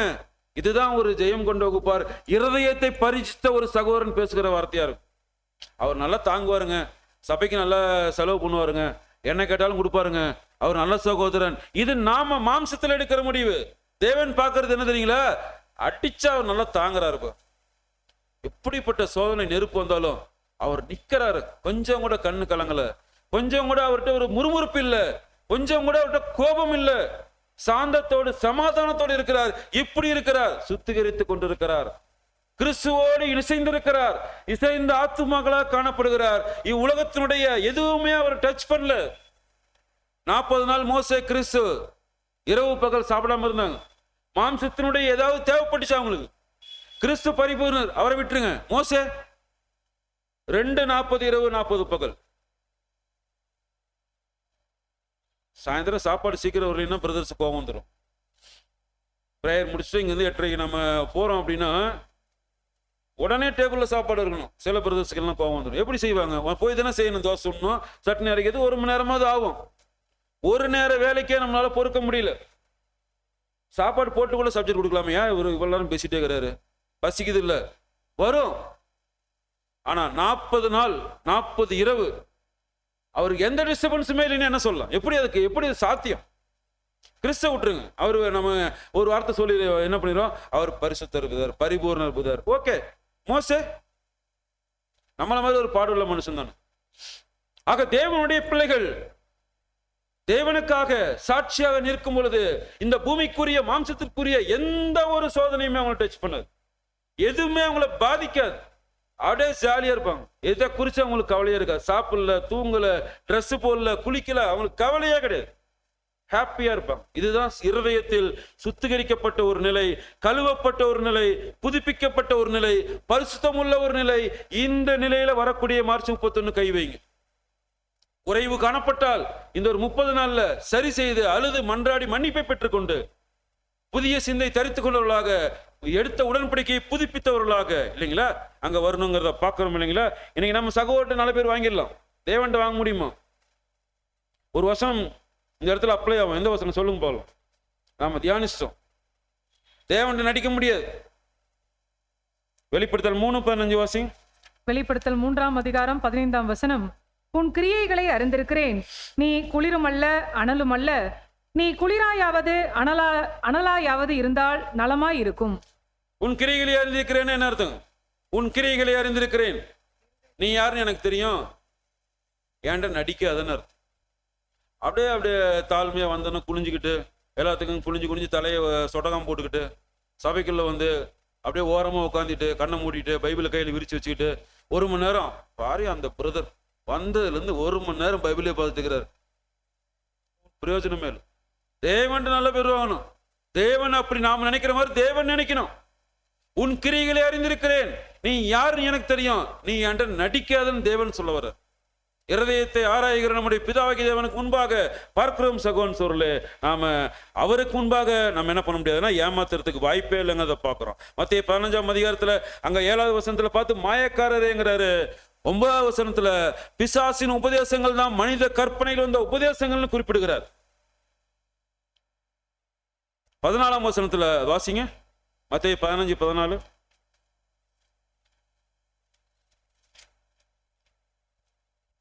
மத்தேயு 15:14 அவர்களை விட்டுவிடுங்கள், அவர்கள் குருடருக்கு வழிகாட்டுகிற குருடராய் இருக்கிறார்கள். குருடருக்கு வழிகாட்டுகிற குருட்டு தலைவர்கள். இன்னைக்கு உலகத்துல கண்ணு தெரியாம இருக்கிறாங்க இல்லைங்களா, அவங்கள குறிச்சு பேசல இங்க கர்த்தர், அவங்கள குறிச்சு பேசல. மாறாக வழி நடத்துதலில் சத்தியத்தில் குருடர்களாக இருப்பவர்களை குறித்து அங்க பேசுகிறத பார்க்கிறோம் சகோதரன் சொல்லி. தேவனை பற்றி அறியாமல் இருப்பவர்களை, தேவனை பற்றி முழுமையாக அறியாதவர்கள் வழிநடத்தக்கூடிய முறையை குறித்து அங்க தேவன் பேசுகிறத பார்க்கிறோம். எங்க போய் விழ போறாங்க? பாட்டம்லெஸ் பிட், படுகுழியில போய் விழ போறாங்க. சத்துருவின் தேசத்துக்கு போக போறாங்க. ஜீவனை இழந்த ஒரு தேசத்துக்கு போக போறாங்க. எப்படி உள்ள வந்தாங்க? ஜீவனை பெற்றுக்கொண்டு ஜீவனோடு இருக்க உள்ள வந்தவங்க இப்ப என்ன ஆயிட்டாங்க? சத்துருவின் தேசத்தை நோக்கி ஜீவனை விட்டு ஜீவன் இழந்தோர் தேசத்துக்கு போய் கொண்டிருக்கிறத பார்க்கிறோம் சகோன் சோர்லே. அந்த லிஸ்ட்ல நம்ம பேர் வந்துடக்கூடாது. ஜீவனுக்கு போகிறவர்கள் என்ற லிஸ்ட்ல நம்ம பேர் வரணும்னா நம்முடைய இருதயம் தேவனுக்கு முன்பாக பரிசுத்தமா இருக்கணும். நாம் சுத்திகரிப்பு, நம்ம இடத்துல சுத்திகரிப்பு அதிகமா இருக்கணும். எந்த சகோதரனை குறித்து எந்த சகோதரை குறித்து ஒரு சின்ன கசப்போ புளிப்போ இருக்கவே கூடாது. இருந்துச்சுன்னா என்ன அர்த்தம்? சத்துருவை நேசிக்கூடிய அன்புல நாம சத்துருவை நேசிக்க சொல்லுது வேதம். நம்ம உடன் சகோதரர்ல மன்னிக்க முடியல அப்படின்னா எதுக்கு இந்த வாய்ப்பு? ஒரு கேள்வி நம்மள கேட்டுக்கலாம், அந்த சகோதரன் எப்படி பேர் மன்னிக்கிறது? இப்படி பண்ணிட்டாரு. ஒரு கேள்வி நம்ம மனசுல இருந்துச்சுன்னு வச்சுக்கிங்க. ஒரு உதாரணத்துக்கு, இத்தனை நாள் வரைக்கும் நம்மள தேவன் மன்னிச்சாரா இல்லையா? நாம் செய்த பாவத்துக்கு தண்டனை எவ்வளவு கொடுக்கலாம் தேவன்? சின்ன வயசுல இருந்து இது வரைக்கும் நம்ம செய்த அருவருப்புகள் பாவங்களுக்கு தேவனே நீங்க உங்க நியாய தீர்ப்புல தண்டனை என்னன்னு சொல்லிருங்க, அனுபவிச்சுக்கிறேன் அப்படின்னா 50 பிறவி எடுத்தாலும் அனுபவிக்க முடியாது. அவ்வளோ பாவம் செஞ்சிருக்கிறோம் நாம். ஆனா நம்ம உடன் சகோதரோடு செய்த சிறிய ஒரு பாவத்திற்கு, சிறிய ஒரு வேதனையான ஒரு சொல் வந்ததுக்கு, இல்ல ஏதோ ஒரு வழிநடத்தலுக்கு என்ன பண்ணுவோம்? சாகர் வரைக்கும் அந்த கசப்பு உள்ள வச்சுக்கிட்டு தண்ணி ஊத்தி அது விதையை போட்டு வளர்த்து பெரிய மரமாயி அது விதையா இருக்கும் போதே பிடிங்கி போட்டுடலாம், ஈஸியா நோண்டி போட்டுடலாம். கொஞ்சோண்டு செடியா வளரும் போது கொஞ்ச நாள் கழிச்சு கூட என்ன பண்ணிடலாம்? பிடிங்கிடலாம். அது வேறு விட்டு நல்லா இருதயத்துல இருந்து நல்லா ஆழமா பெரிய மரமா அந்த பாய்சன்கிற விதை வளர்ந்துருச்சுன்னு வச்சுக்கீங்க, மிஷின் வச்சு கூட என்ன பண்ண முடியாது, எடுக்கவே முடியாது. அழிந்து போவதுதான் மிச்சமா இருக்கு, ஒரு காரியமா இருக்கு. ஸோ ஆரம்பத்திலே நம்ம என்ன பண்ணணும், அந்த காரியங்கள் நம்ம எடுக்கணுங்கிறத பார்க்கிறோம் சகோதரன் சோர்களே. ஆக தேவனுக்கும் அங்க யூதர்களுக்கும் உண்டான உடன்படிக்கை, ஆபிரகாம் மூலம் உண்டாக்கப்பட்ட உடன்படிக்கை ஆதியாகமத்தில் பார்க்கிறோம் இல்லைங்களா? 22 வாசிங்க. ஆதியாகமம் 22ஆம் அதிகாரம் 16 இருந்து வாசிங்க. ஆதியாகம் 22ஆம் அதிகாரம் வசனம் 16 முதல், நீ உன் புத்திரன் என்றும் உன் ஏகசுதன் என்றும் பாராமல் அவனை ஒப்பு கொடுத்து இந்த காரியத்தை செய்தபடியால் நான் உன்னை ஆசிர்வதிக்கவே ஆசிர்வதித்து உன் சந்ததியை வானத்து நட்சத்திரங்களைப் போலவும் கடற்கரை மணலைப் போலவும் பெருகவே பெருக பண்ணுவேன் என்றும் உன் சந்ததியார் தங்கள் சத்துருக்களின் வாசல்களை சுதந்திரித்துக் கொள்ளுவார்கள் என்றும் நீ என் சொல்லுக்கு கீழ்ப்படிந்தபடியினால் உன் சந்ததிக்குள் பூமியில் உள்ள சகல ஜாதிகளும் ஆசிர்வதிக்கப்படும் என்றும் என் பேரில் ஆணையிட்டேன் என்று கர்த்தர் சொல்லுகிறார் என்றார். இந்த ஆணை யார் பெற்றுக்கொண்டார்கள்? ஆபிரகாம் சந்ததியிலே யார் பெற்றுக்கொண்டார்கள்? ஆபிரகாம் பெற்றுக்கொள்ளவே இல்லை, அவர் கொடுக்கப்பட்டுச்சு. இது வாக்குது ஆசீர்வாதம் அவருடைய சந்ததிக்கு. எந்த சந்ததி பெற்றுக்கொண்டார்கள்? தேவனுடைய சபையார், திருச்சபை வகுப்பார், ஜெயம் கொள்ளக்கூடிய வகுப்பார் தான் இந்த ஆசீர்வாதத்தை பெற்றுக்கொண்டாங்க. ஆனா யாருக்கு கொடுக்கப்பட்டுச்சு? ஆபிரகாமுடைய ஒரிஜினல் ரத்த வாரிசு இஸ்ரேல் ஜனங்களுக்கு கொடுக்கப்பட்டுச்சு. அவர்கள் யாருமே என்ன பண்ண முடியல, இந்த வாய்ப்புக்கு தகுதியாகல. அந்த சந்ததியிலே வராத நாம், ஆபிரகாமுடைய சந்ததியிலே அந்த ரத்தத்திலே வராத நாம், இது நாள் வரை அந்நியராக இருந்த நாம் விசுவாசத்தினாலே ஆபிரகாமுக்கு பிள்ளைகளாக மாறி இந்த வாக்குத்தத்தத்தை பெற்றுக்கொண்ட முதலில் பெற்றுக்கொள்ள போகிற சந்ததியாக இன்றைக்கு நாம் காணப்படுகிறோம், பார்க்கிறோம் சகோதரன் சொல்லி. எபிரேயர் அதான் பவுல் அங்க பதிவு செய்றார். எபிரேயர் 11:39 வாசிங்க. எபிரேயர் 11ஆம் அதிகாரம் 39ஆம் வசனம், இவர்கள் எல்லாரும் விசுவாசத்தினாலே நற்சாட்சி பெற்றும் வாக்குத்தத்தம் பண்ணப்பட்டதை அடையாமற் போனார்கள். இல்லைங்களா? நல்ல அவங்கள மாதிரி நம்ம எதை விசுவாசம் காட்ட முடியுமா? தேவன் திருச்சி என்கிற சங்கிலியானபுரம் பகுதியில் இருக்கிற சகோதரனே சகோதரியே, நீ கிளம்பி ராமநாதபுரம் பாலைவன பகுதிக்கு கிளம்பி போ உடனே அப்படின்னு ஒரு சவுண்ட் வருது, உடனே போயிருவோம். நம்ம வீடு கட்டி இஎம்ஐ போயிட்டு இருக்குது, யாரு போப்பா அந்த பக்கம் பொழப்பலன்றோம். ஆனா ஆபிரகாம் சொன்னோன்னு என்ன பண்ணிட்டாரு, என்ன ஏது பார்க்கல, யாரு வல்லமை தெரியாது, ஒரு வார்த்தை கேட்டுச்சு, அவர் பாட்டுக்கு ஒட்டுமொத்த ஆடு மாடு எல்லாத்தையும் கூட்டிக்கிட்டு என்ன பண்ணிட்டாரு, கிளம்பிட்டார். விசுவாச வீரர்கள் நம்மளாம் உண்மையிலே சொல்றோம், அவங்க தகுதி, நம்ம தகுதியே இல்லை. அவங்க சொல்லிக்கலாம், நாம சொல்லவே முடியாது. எதுக்குமே தகுதி என்று நம்ம சொல்லவே முடியாது. இந்த உலகத்துல வீணரும் பாவிகளும் மோசமானவங்களா இருந்தோம். தேவன் நம்மீது கிருபை வைத்து தெருவுல சாக போற கண்டிஷன்ல தொப்புள் கடி அறுக்கப்படாம ரொம்ப அசிங்கமான நம்ம அந்த காலத்துல இருந்தோம். தேவன் கூப்பிட்டாங்க கிறிஸ்து மூலமாக, என்னுடைய மகனுக்கு மனமாட்டியாக நீ வா, கூட்டிட்டு வந்துட்டார். இவ்வளவு பெரிய வாய்ப்பு கொடுத்து, இவ்வளவு பெரிய வாய்ப்பு, உலகத்தையே ஆளுகிற அண்ட சராசத்தை இளவரசராகிய ஆண்டவராய் இயேசு கிறிஸ்துவுக்கு உடன் சுதந்திரமாக இருக்க வாய்ப்பினை கொடுக்கப்பட்டிருக்குதுன்னா என்ன தகுதி நம்ம இடத்துல இருக்கு? எப்படிப்பட்ட பரிசுத்தம் என்று நம்மத்தில காணப்படுது. சுத்திகரிப்பு, பரிசுத்தமா இருக்கிறார் கிறிஸ்து. அவர் போடு சேரக்கூடிய மனவாட்டி இருதயத்துல எவ்வளவு கசப்புகள், எவ்வளவு வெறுப்புகள், இந்த உலகத்தை குறித்து, சரீரத்தை குறித்து, பொருளாதாரத்தை குறித்து, நல்ல வாழ்க்கை அமையிலேயே, நல்ல சாப்பாடு கிடைக்கலையே, நல்ல ட்ரெஸ் போடலையே, நல்ல வீடு இல்லையே. இங்க நம்ம எப்படிதான் இருக்கிறாங்க? அந்நியருமாய் பரதேசியுமாய் சுத்துகிறோம். நம்முடைய குடியிருப்பு வாயின் வார்த்தைகளால் மட்டும்தான் அது வெளியே வருது. வெளியே எப்படி வருது? சின்னதா ஒரு வீடு புதர், சின்னதா புதர், ஒரு ஓட்டு ஆலோ பிரிக்ஸ்ல சும்மா கட்டி புதர். ஆனா செய்ய மாட்டாங்க, அப்படி சும்மா சொல்றது. ஆனா ஆரம்பிச்சாங்கன்னா அது 1 ஃப்ளோர் 2 ஃப்ளோர் 3 ஃப்ளோர்ல போய் 50 லட்ச ரூபா கடனை வாங்கி கட்ட முடியாம அது ஏலத்துக்கு இப்படிதான் போய் முடியும். ஆனா கேட்கும் போது சின்னதா ஒரு வீடு பிரதர். எழுதப்பட்ட வார்த்தைக்கும் பாடுறோம், எங்களுடைய வீடு குடியிருப்பு இங்கல்ல பரலோகத்துல. ஆனா செயல் வரும் பொழுது பாட்டு பாட்டாதான் இருக்கு, செயல் வடிவம் அதுக்கு கொடுக்க முடியல. பார்க்கிறோம் சகோதரன் சோர்களே. ஆக தேவனிடத்திலிருந்து அந்த ஒரு பரிசேர் மத்தியில் அங்க நம்ம அவங்க மத்தியில பேசுனதுல இருந்து இயேசு கிறிஸ்து அவர்களை கடிந்து கொண்டார். இப்படியாக அநேக கடிந்து கொள்ள வார்த்தையில் இருந்து நாம் பெற்றுக்கொள்ள வேண்டிய படிப்பனை என்ன? ஆணவம் என்கிற ஒரு விஷயம், அதிகாரம் இல்லாமல், ஆதாரம் இல்லாமல், அனுமானத்தில் பேசக்கூடிய விஷயங்கள், அது மாதிரியான காரியங்கள், மாம்சத்தினுடைய காரியங்கள், நம்முடைய சபையினுடைய மூப்பராக இருக்கலாம், சபையினுடைய ஸ்பீக்கராக இருக்கலாம், சபையாராக இருக்கலாம். இப்படிப்பட்ட சூழல்ல வழிநடத்தப்படும் பொழுது அவர்களும் படுகொலியில விழுவாங்க. அவர்களால் வழிநடத்தப்பட்ட சபையாரும் எங்க தான் போய் விழுவாங்க? குருடனுக்கு வழிகாட்டினா குருடன் எங்க தான் போய் விழுவான்? ரெண்டு பேருமே. அதுதான் சூழல் பார்க்கிறோம் சகோதரன் சொல்ல. கர்த்தருடைய பாத்திரத்தை சுமக்கிறவர்கள் யாராக இருந்துட்டாலும் இந்த காரியத்தில் விழிப்புணர்வுகளாக காணப்படணும். இல்லைன்னா மார்ச் 31 நாம் அனுசரிப்பது அது அபாத்திரமான ஒரு அனுசரிப்பாக போயிடும். இந்த ஒரு குணலட்சணம் இடத்துல காணப்படல, பரிசுத்தம் இல்ல, எங்கேயோ ஒரு மூலையில ஒரு கசப்பு இருக்கிற இதயத்துல, என்னைக்கோ நடந்த விஷயம் எடுத்து போடவே முடியல, அனுசரிப்பது அபாத்திரமானதா முடியும் கண்டிப்பா. எவ்வளவோ கோடான கோடி பாவங்களுக்கு மன்னிப்பை பெற்றுக்கொண்ட நாம் நம்முடைய உடன் சகோதரன் சகோதரி ஒரு விஷயத்துக்கு மன்னிக்கலைன்னா இந்த வாய்ப்பு எதுக்கு நமக்கு? ஆகாவே என்பது தேவன் கர்த்தரை நமக்கு கொடுக்கணுமா? அவருடைய ஒரே பேரான கும்முடைய ரத்தம் நமக்காக சிந்தப்படணுமா? எதுக்கு அடிக்கப்பட்டார்? நமக்காக அடிக்கப்பட்டார். ஏசாயா 53 வாசிக்கிறோம், நம் பாவங்களுக்காக அடித்து நொறுக்கப்பட்டார். ஆனா நாம என்ன எண்ணினோம்? அதிலே இருக்கு,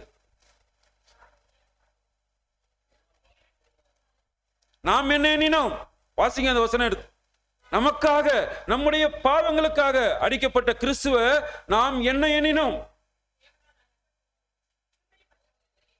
எதை தப்புன்ட்டாரு? தேவன் அடிச்சிட்டாரு. ஒட்டுமொத்த உலக ஜனங்கள், யூத ஜனங்கள் அப்படித்தான் நினைச்சாங்க.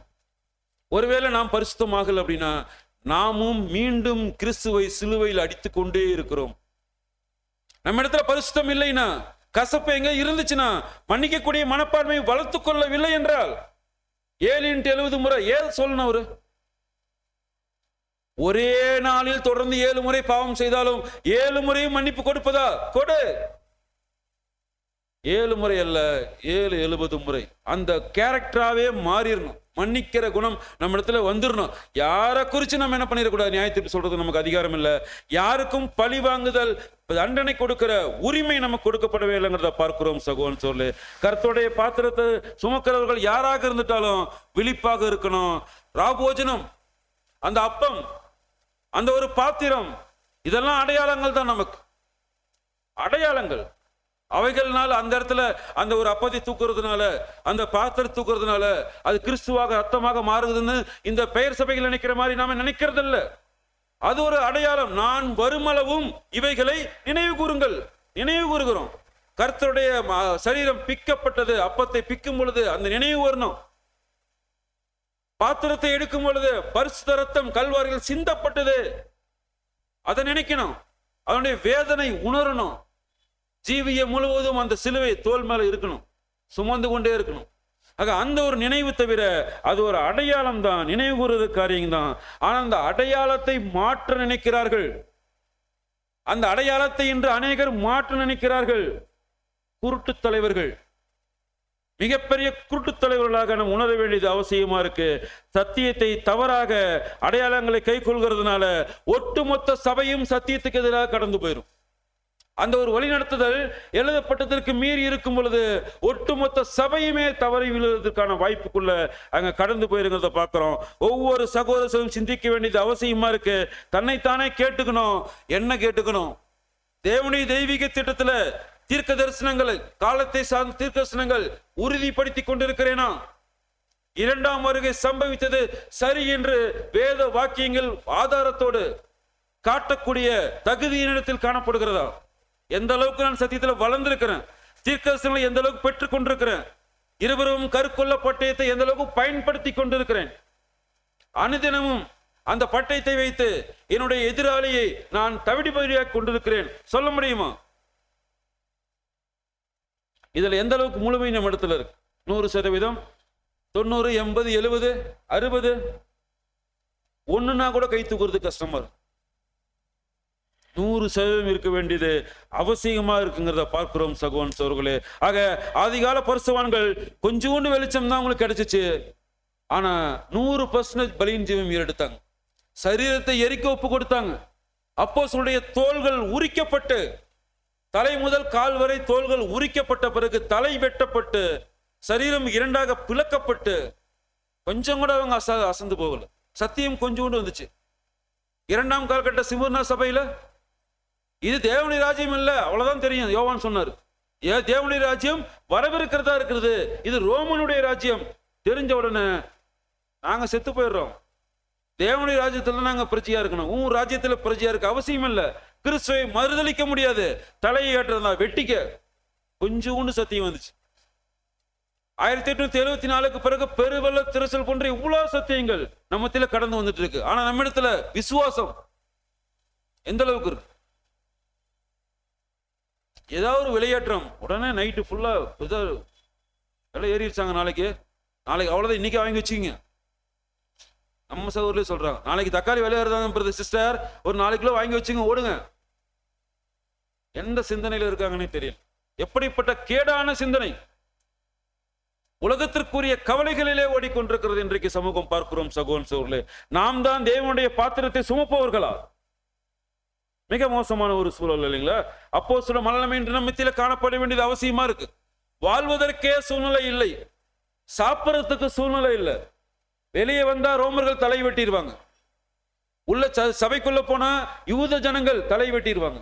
என்ன பண்றதுன்னு சாப்பிட்றதுக்கும் சர்வே ஆகிறதுக்கும் வழியே இல்லாத சூழல்ல அப்போஸ்தலர்கள் பரிசுத்தோடு மாம்சத்திலும் ஆவியிலும் அசிச்சு நீங்க தேவனுடைய பாத்திரங்களை உலகெங்கும் கொண்டு போனாங்க. இந்தியாக்காரர் வந்தாருங்க, தோமா. எந்த ஊருக்கு வந்தார்? தமிழ்நாடு வந்து அப்படியே கேரளா ஒரு ட்ரிப் அடிச்சுட்டு அப்ப நேரம் சென்னையில சென்ட் தாமஸ் மவுண்ட் அந்த இடத்துல வந்து என்ன பண்ணிட்டாங்க, கொண்டுட்டாங்க. அங்க அவருக்கு ஒரு சின்ன ஒரு நினைவிடம் மாதிரி வச்சிருக்கிறாங்க இல்லைங்களா? சோ இங்க வரும் பொழுது தேவனுடைய பாத்திரத்தை சுமந்து வந்தவர்கள் எதிர்கால சிந்தனையோடு வந்தாங்களா? சாப்பாடு அங்க போய் கிடைக்காது, அவன் மூட்டை கட்டிட்டு வந்தாங்களா? ட்ரெஸ் ஒரு 4 ட்ரெஸ் எடுத்துட்டு போவோம், கிழிஞ்சு போச்சுன்னா வேற போட்டுக்குவோம், அப்படி எடுத்து வந்திருப்பாங்களா? செலவுக்கு ஒரு 5000 ரூபாய் எடுத்துட்டு போகலாம், இந்தியாவில் செலவு அதிகமாகும். அவனுக்கு காசுக்கு செய்து எடுத்துட்டு வந்தாங்களா? வண்டி, காரு, பஸ், லாரி, ஆடு மாடு ஒட்டகம் எதுலேயே வந்திருப்பாங்களா? இப்படித்தான் வந்தாங்க. இன்னைக்கு நாம ஒரு இடத்தோடு இன்னொரு இடத்துக்கு போறதுக்கு என்ன கேட்கிறோம்? புதர் நீங்க அடுத்த வாரம் நீங்க பக்கத்தில் இருக்கிற பட்டணத்துக்கு போயிட்டு வந்துருங்க புதர். எனக்காக சகோதரர்கள் கேட்பாங்க, புதர் லீவ் இல்லை பிரதர், வேலை செய்யற இடத்துல வர சொல்லிட்டாங்க, காசு இல்லை பிரதர், பைக் இல்லை பிரதர், சட்டை துவைக்கல பிரதர், அயன் பண்ணல பிரதர், சப்ஜெக்ட்லாம் பார்க்கவே இல்லை பிரதர், எந்த சப்ஜெக்ட் இல்லை பிரதர், 1008 நொண்டி சாக்கு. சபையார் மத்தியில் பிரதர் நீங்க சிஸ்டர் இந்த வேலையை செஞ்சிருங்க, நீங்க அடுத்த வரத்துக்கு முன்னாடி நீங்க பாத்ரூம் கழுவி வச்சிருங்க, கொஞ்சம் கூட்டி வச்சிருங்க.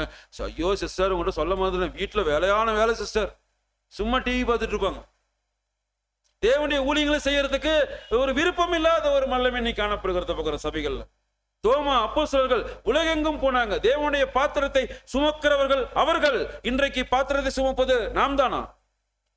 தேவனுடைய உடன் ஊழியக்காரர்கள் உடன் வேலைக்காரர்கள் நாம் தானா? எத்தனை ராபோஜனம் கடந்து வந்துட்டோம் இல்லைங்களா? பரிசுத்தம் ஆயிட்டோன்னு யாராவது சொல்ல முடியுமா? அநேகர் 10, 15, 20, 25 பாச ராபோஜனம் கடந்து வந்தாச்சு, முழுமையாயிட்டேன் சொல்ல முடியுமா? இந்த ராபோஜனத்துக்கு தயாராகி கொண்டிருக்கிறோம், இந்த ராபோஜனத்தை சுத்திகரித்துக் கொண்டிருக்கிறோம். போன வருடத்தை விட இந்த வருடம் மார்ச் 31ஆம் தேதி நினைவு கூறுதலின் காலத்துல எவ்வளவு நாம் முன்னேறி இருக்கிறோம். போன வருஷத்தை விட ஒரு கம்பேரிசன் போட்டு பாருங்க, நைட் படுக்கிறதுக்கு முன்பதாக. போன வருஷம் ராபோஜனத்துக்கு இந்த வருஷம் ராபோஜனம், இந்த ஒரு வருட கேப்ல என்னிடத்துல என்ன உயர்ந்து காணப்படுகிறது? கண்டிப்பா கோபம் அதிகமா இருந்திருக்கும், பொறாமை அதிகமா இருந்திருக்கும், அடுத்தவங்க இப்படிங்கிறாங்களே அதிகமா இருந்திருக்கும், எனக்கு வாய்ப்பை தரலையே அது மேல இருக்கும். நல்ல திட்டங்கள் வளர்ச்சிகள் ஒரு கணக்கெடுத்து போடுங்க, அதிகமாக இருந்தா நல்ல ஒரு இருதயத்தின் நிலை இருக்குது என்று புரிஞ்சுக்கலாம். தவறான காரியங்கள் இருந்துச்சுன்னா தகுதி நமக்கு இல்லைங்கிறதையும் புரிஞ்சுக்கலாம். நம்மை நாமே தீர்ப்பிட்டு கொள்ளலாங்கிறத பார்க்கிறோம். சகோதரர்களே, உண்மை துப்புரவு எந்த அளவுக்கு போன வருடத்துல இந்த அளவு நம்ம இடத்துல பெருகி இருக்கிறது. 2 வாரத்துக்கு முன்னாடி சபையில் என்ன சப்ஜெக்ட் கொஞ்சம் யோசிக்க ஆரம்பிச்சிடும். சப்ஜெக்டோடைய தலைப்பு சொல்றதுக்கே சில பேருக்கு கன்ஃபியூஸ் ஆயிரும், தெரியலையே யார் வந்தாங்கன்னு தெரியலையே, யோசிக்க ஆரம்பிச்சிடும். ஏன் போன வார சப்ஜெக்ட் என்ன பேசினாங்க? சகோதரர் யாராவது ஒரு 1 மணி நேரம் பேசியிருப்பார், நம்ம கேட்ட என்ன சொல்லுவோம், 2 நிமிஷத்துல முடிச்சிருவோம். 1 மணி நேரம் சகோதரர் பேசின சப்ஜெக்டை நம்ம எவ்வளவு சொல்லுவோம்? 2 நிமிஷம், அதுக்கு மேல தெரியாது. ஏன்னா நம்ம யாரு? ஓட்டை உள்ள பாத்திரங்கள். கரெக்டு தான், ஆனா ஓட்டையை கொஞ்சமாவது அடைக்கணும், முயற்சி எடுக்கணுமே வேணாம்? அப்படியே இருந்துடலாமா? இல்லைங்களா? ஆக பார்க்கிறோம் சகோன்னு சொல்ல முயற்சி எடுக்க வேண்டியது அவசியமா இருக்கு. தேவனுடைய பாத்திரத்தை சுமக்கிறவர்கள் நாம் தானா? பரிசுத்தம் இல்லாமல் தேவனை தரிசிக்க முடியாது. தேவனுடைய சத்தியங்களை சுமக்கவும் முடியாது. ஆக பார்க்கிறோம், அந்த ஒரு அசசியோடு சுமக்கிறவர்கள் துணிகரக்காரர்கள், ஆணவக்காரர்கள், அகந்தை உள்ளவர்கள், அபாத்திரமானவர்கள். புரிந்து கொள்ள வேண்டியது அவசியமா இருக்குங்க. அதை பார்க்கிறோம் சகோன்னு சொல்லி சபை வாய்ப்புகள் இருக்கக்கூடிய ஒவ்வொருவரும் தேவன் ஏதோ ஒரு ஊழியம் செய்ய தான் கூட்டு வந்திருக்கிறார். இங்க வந்து கேட்பதற்கு மாத்திரம் எல்லாத்தையும் கூட்டு வரல. ஒவ்வொருத்தருக்கும் ஒரு வேலை இருக்கு. எந்த வேலையுமே செய்யாம சண்டே காலையில வந்து உட்காந்துட்டு 1 மணிக்கு கிளம்பி போறோம் அப்படின்னா என்ன புரிஞ்சுக்கலாம்? தேவன் எனக்கு கொடுத்த வேலையை நான் செய்யல. அப்ப எனக்குன்னு என்ன வேலை கொடுத்துக்கிறாரு பிரதர் தெரியலையே, நான் சும்மா தானே வந்துட்டு போயிட்டு இருக்கிறேன். நீங்க என்ன இப்படி சொல்றீங்க? எனக்கு ஒரு வேலை கொடுத்துக்கிறாரா? என்ன வேலை? கேளுங்க, தேவன்கிட்ட கேளுங்க. அழைத்தவர் கண்டிப்பா சொல்லுவார், உண்மை உள்ளவர். ஒவ்வொருத்தருக்கும் ஒரு வேலை கொடுத்துதான் இங்க அவருடைய திட்டத்துல ஒரு வேலை செய்யதான் இங்க ஒவ்வொருவராக பெயர் சொல்லி அழைக்கப்பட்டு இருக்கிறோம். என்ன வேலைங்கிறது செய்தே ஆகணும். சும்மா வந்துட்டு போறதுக்கு நமக்கு வரல. தேவனுடைய உடன் வேலைக்காரர்கள், தேவனுடைய பாத்திரத்தை சுமக்கிறவர்கள் பரிசுத்தமாக இருந்தா கண்டிப்பா அந்த வேலை நமக்கு சுட்டி காட்டப்படுங்கிறது அவசியமா இருக்குங்கிறத பார்க்கிறோம் சகோன் சோருளே. ஆக சபையில் இருக்கக்கூடிய எல்லோருமே மூப்பருக்குரிய குணலட்சணத்தில் வளர்ந்திருப்பது அவசியமா இருக்கு. காலத்தை பார்த்தால் எப்படி இருக்கணும்? மூப்பராகணுங்கிறது கிடையாது, மூப்பருக்குரிய தகுதியில வளர்ந்திருக்கணும். மிக முக்கியமான ஒரு காரியம் பார்க்கிறோம் சகோன் சொல்லு. யார் பாக்கியவான்கள்? யார் பாத்திரத்தை சுமக்கிறவர்கள்? சங்கீதம் 1 சங்கீதம் 2 வசனம் வாசிக்கலாம். சங்கீதம் 1 அதிகாரம் 2 வசனம். 2. கர்த்தருடைய வேதத்தில் பிரியமாய் இருந்து இரவும் பகலும் அவருடைய வேதத்தில் தியானமாய் இருக்கிற மனுஷன் பாக்கியவான். சோ பார்க்கிறோம் சகோன் சோர்களே, இரவும் பகலும் அப்படின்னு என்ன புரிஞ்சுக்கலாம்? காலையில 10 மணிக்கு எந்திரிச்சு அப்படியே 24 மணி நேரமும் அப்படியே தியானிச்சுட்டே இருக்கணும். அப்படியா? அப்படி இல்லை. இதை தவிர வேற சிந்தனை நம்ம வரக்கூடாது. சிந்திக்கிறோம் இல்லைங்களா? நம்ம பைக்கில் போகும்போது சிந்திக்க மாட்டோம், ரோட்டையே பார்த்து ஓட்டிட்டு இருப்போம். அதே மாதிரி ஒரு சாப்பிட்ற நேரத்தில் சாப்பாட்டை குறித்து யோசிச்சுட்டு இருப்போம். இந்த மாதிரி இது மாதிரி இல்லாமல் மற்ற பொதுவான எப்பயுமே தேவனுடைய திட்டத்தில் இது எப்படி நடக்கும், அபிரகாம் எப்படி இருந்தார், மோசே எப்படி இருந்தார், யாக்கோபு எப்படி இருந்தார், ஈசாக்கு எப்படி இருந்தார், நான் எப்படி இருந்து கொண்டிருக்கிறேன், இந்த ஒரு கம்பேரிசன் வேதத்தை வைத்து அப்படியே சிந்தனையிலே இருக்கணும். இதுதான் இரவும் பகலும் தியானிக்கிற ஒரு விஷயம். அவரையே நோக்கி கொண்டிருக்கிற விஷயம். பரிசுத்தமாகணும் என்ன பண்ணும்? பரிசுத்தமானவரை நோக்கி கொண்டே இருக்கணும். இதுதான் இரவும் பகலும் தியானிக்கிற விஷயம். இதுதான் ஒரு பாக்கியம் உள்ள ஒரு நிலை பார்க்கிறோம் சகோதரன் சோழர்களே. ஸோ சரீரத்தை நாம் வந்து பார்க்கும் பொழுது நம்ம சுத்தம் பண்றது குளிக்கிறோம் இல்லைங்களா? நம்ம போய் ரெஸ்ட் ரூம்ல போய் குளிக்கிறோம். சில சோம்பறிகள்லாம் குளிக்கிறதே கிடையாது. அது குளிக்கிறதுனாவே அவங்களுக்கு ஏதோ ஒரு பெரிய ஒரு தண்டனை மாதிரி நினைச்சுக்கிறாங்க. குளிக்கிறது கிடையாது இல்லைங்களா? ஆனா குளிக்கும் பொழுது பொதுவாக சரீரம் சுத்தமாகுது. இன்னொரு விஷயம் நடக்குது என்னன்னா, சரீரம் புத்துணர்ச்சி அடையுது. கொஞ்சம் ஹாட் வாட்டர்ல நீங்க குளிச்சீங்கன்னா சரீரத்துல பெயின்கள்லாம் போகுது. நீங்க கோல்டு வாட்டர்ல குளிச்சீங்கன்னா அப்படி சரீரம் அப்படியே ஃப்ரெஷ்ஷா அப்படியே எனர்ஜெட்டிக்கா இருக்கும் இல்லைங்களா? ஆக இது வந்து நம்ம சரீரத்தை சுத்தமாக்குறதுக்கு ஓகே. ஆனா உள்ள ஆவிக்குரிய நோய்களை கழுவ, அழுக்குகளை கழுவ ஜீவ குளியல் தேவை. சரீரத்தை சுத்தப்படுத்துற மாதிரி இது சாதாரண விஷயம் இல்லை. அநேக தடைகள் உண்டாகும். அந்த தடைகள்லாம் பார்த்துருக்கிறோமா? பைபிள் ஓபன் பண்ணி பாருங்க. பைபிள் படிக்கலான்னு உட்காருவீங்க, என்னென்ன வரும்? தூக்க மாத்திரை போட்டு கூட தூக்கம் வராதவனுக்கு பைபிளை விரிச்சு வச்சோன்னு தூக்கம் வரும். வால்யூம்ஸ் சொல்லவே வேணும். வால்யூம் ஸ்டடி ஆன்லைன் எடுப்பாங்க. அப்ப வர தூக்கம் அப்புறமே 10 மணிக்கு படுக்கிறாரு பத்தியா, அப்ப தூக்கமே வராது. அப்ப எழுந்து உட்காந்து இருப்பாரு. ஆனா பைபிள் ஆன்லைன்ல ஸ்டடி போயிட்டு இருக்கோம். அப்படியே கொரட்ட சவுண்டு கேட்கும். வீட்டுல இருக்கிறவங்க எழுப்பிடுவாங்க. அந்த பையனா டேடி எந்திரிங்க டேடி அப்படிம்பாங்க. அந்த மாதிரி ஒரு சூழல். ஏன்? சரீரத்தை இருதயத்தை சுத்தம் பண்ணுகிற ப்ராசஸ்ல அநேக தடைகள் வரும். அந்த தடைக்கு நாம மாட்டிக்குவோம். சரீரத்தை சுத்தப்படுத்துகிற சுத்தப்படுத்துகிற குளிக்கும் போது எந்த தடையுமே வராது. ஆனா ஆவிக்குரிய ஒரு சுத்தம் அங்க பண்ணும் பொழுது அப்பதான் தூக்கம் வரும். அப்பதான் வீட்டுல டிவி போடுவாங்க. அப்பதான் அவன ஒருத்தன் போன் பண்ணுவான். ஏதோ ஒரு பிரச்சனை வரும். பல்பு ஃபியூஸ் ஆகும், கரண்ட் கட் ஆகும், ஏதோ ஒன்று போயிட்டே இருக்கும். நான் ஸ்டாப்பா போயிட்டே இருக்கும். படிக்கவே முடியாது. மீறி படிச்சீங்கன்னா தலைவலிக்கும். எதுவுமே இருக்காது, பயங்கர தலைவலி வரும் இல்லைங்களா? ஆக நாம் புரிந்து கொள்ள வேண்டிய விஷயம் என்னன்னா, இதுல என்ன புரிஞ்சுக்க வேண்டிய விஷயம் இருக்குதுன்னா, இப்போ நம்ம ரெஸ்ட் ரூம்ல வந்து குளிக்கிறோன்னு வச்சுங்க, ரெஸ்ட் ரூம்ல நம்ம குளிக்கிறோம், ஃபோன் வருது, எடுப்போமா போய்? ரெஸ்ட் ரூம்ல குளிச்சுட்டு இருக்கும்போது ஃபோன் வெளியே ரிங் ஆகுது பெட்ரூம்ல, ஒரு நிமிஷம் ஷவர் ஆஃப் பண்ணிட்டு அப்படியே தண்ணியோட வந்து எடுத்து ஹலோ அப்படி யாராவது பண்ணுவோமா? ரெஸ்ட் ரூம்ல சாப்பிடுவோமா? சோப் போட்டு குளிச்சுட்டு இருக்கிறோம், அப்பா அவங்க பார்க்கறதுக்கு யாரோ ஒருத்தர் வெளியே நிற்கிறாரு, அவர் வர சொல்ல நான் வந்துடுறேன் அப்படின்னு அப்படியே வெளியே வந்துடுவோமா? சாதாரண விஷயம், குளிக்கிறது எப்பனாலும் குளிச்சுக்கலாம். ஆனா இந்த சாதாரண விஷயத்துல வருகிற தடைகளை கண்ணோக்குவோமா? கண்ணோக்க மாட்டோமா? இதை நம்ம பார்ப்போம். பார்க்கணும்னா கண்டிப்பா வெயிட் பண்ண சொல்ல வர, அவன் வெயிட் பண்ண சொல்லிட்டு வரான். போன் வந்துச்சுன்னா எடுத்து வை, வந்து பேசிக்கிறான், கண்டுக்கவே மாட்டோம். மாம்சத்தை சாதாரண இந்த அழுகி போகிற மாம்சத்தை நம்ம சுத்தம் பண்ணுகிற ப்ராசஸ்ல வருகிற தடைகளை தடை பண்ணாத நாம் சத்தியத்தை படிக்கும் போது, தியானிக்கும் பொழுது, ஆன்லைன் கூடுகை நடக்கும்போது விசேஷமா எக்லிசால சப்ஜெக்ட் கேட்க எப்படி வந்து உட்கார்றோம்?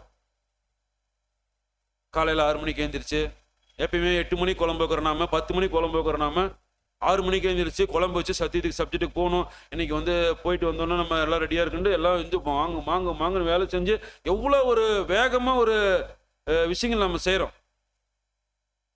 உடனே ட்ரெஸ் பண்ணிட்டு இங்கே வந்து உட்காந்துட்டு அப்படியே தலையில் சகோதரிகள் இதை கட்டிட்டு சகோதரர்கள்லாம் பக்தியாக உட்காந்துட்டு அப்படியே சப்ஜெக்ட் 2 சப்ஜெக்ட் போகுது சலிக்காமல் உட்காந்து கேட்டுக்கிட்டு, ஆன்லைனில் வீட்டில் கேட்கும்போது என்ன பண்ணுறோம்? சகோதரர்கள் உட்காந்துட்டு செல்லுன்னு ஓடிட்டு இருப்பாங்க, ஸ்பீக்கரில் சப்ஜெக்ட் ஓடிட்டு இருக்கோம். சகோதரிகள் உள்ள போய் தோசை சுட்டுட்டு இருப்பாங்க, வெங்காயம் அறுத்துட்டு இருப்பாங்க, பூண்டு உரிச்சிட்டு இருப்பாங்க. எவ்வளோ அருவருப்பான ஒரு நிலை,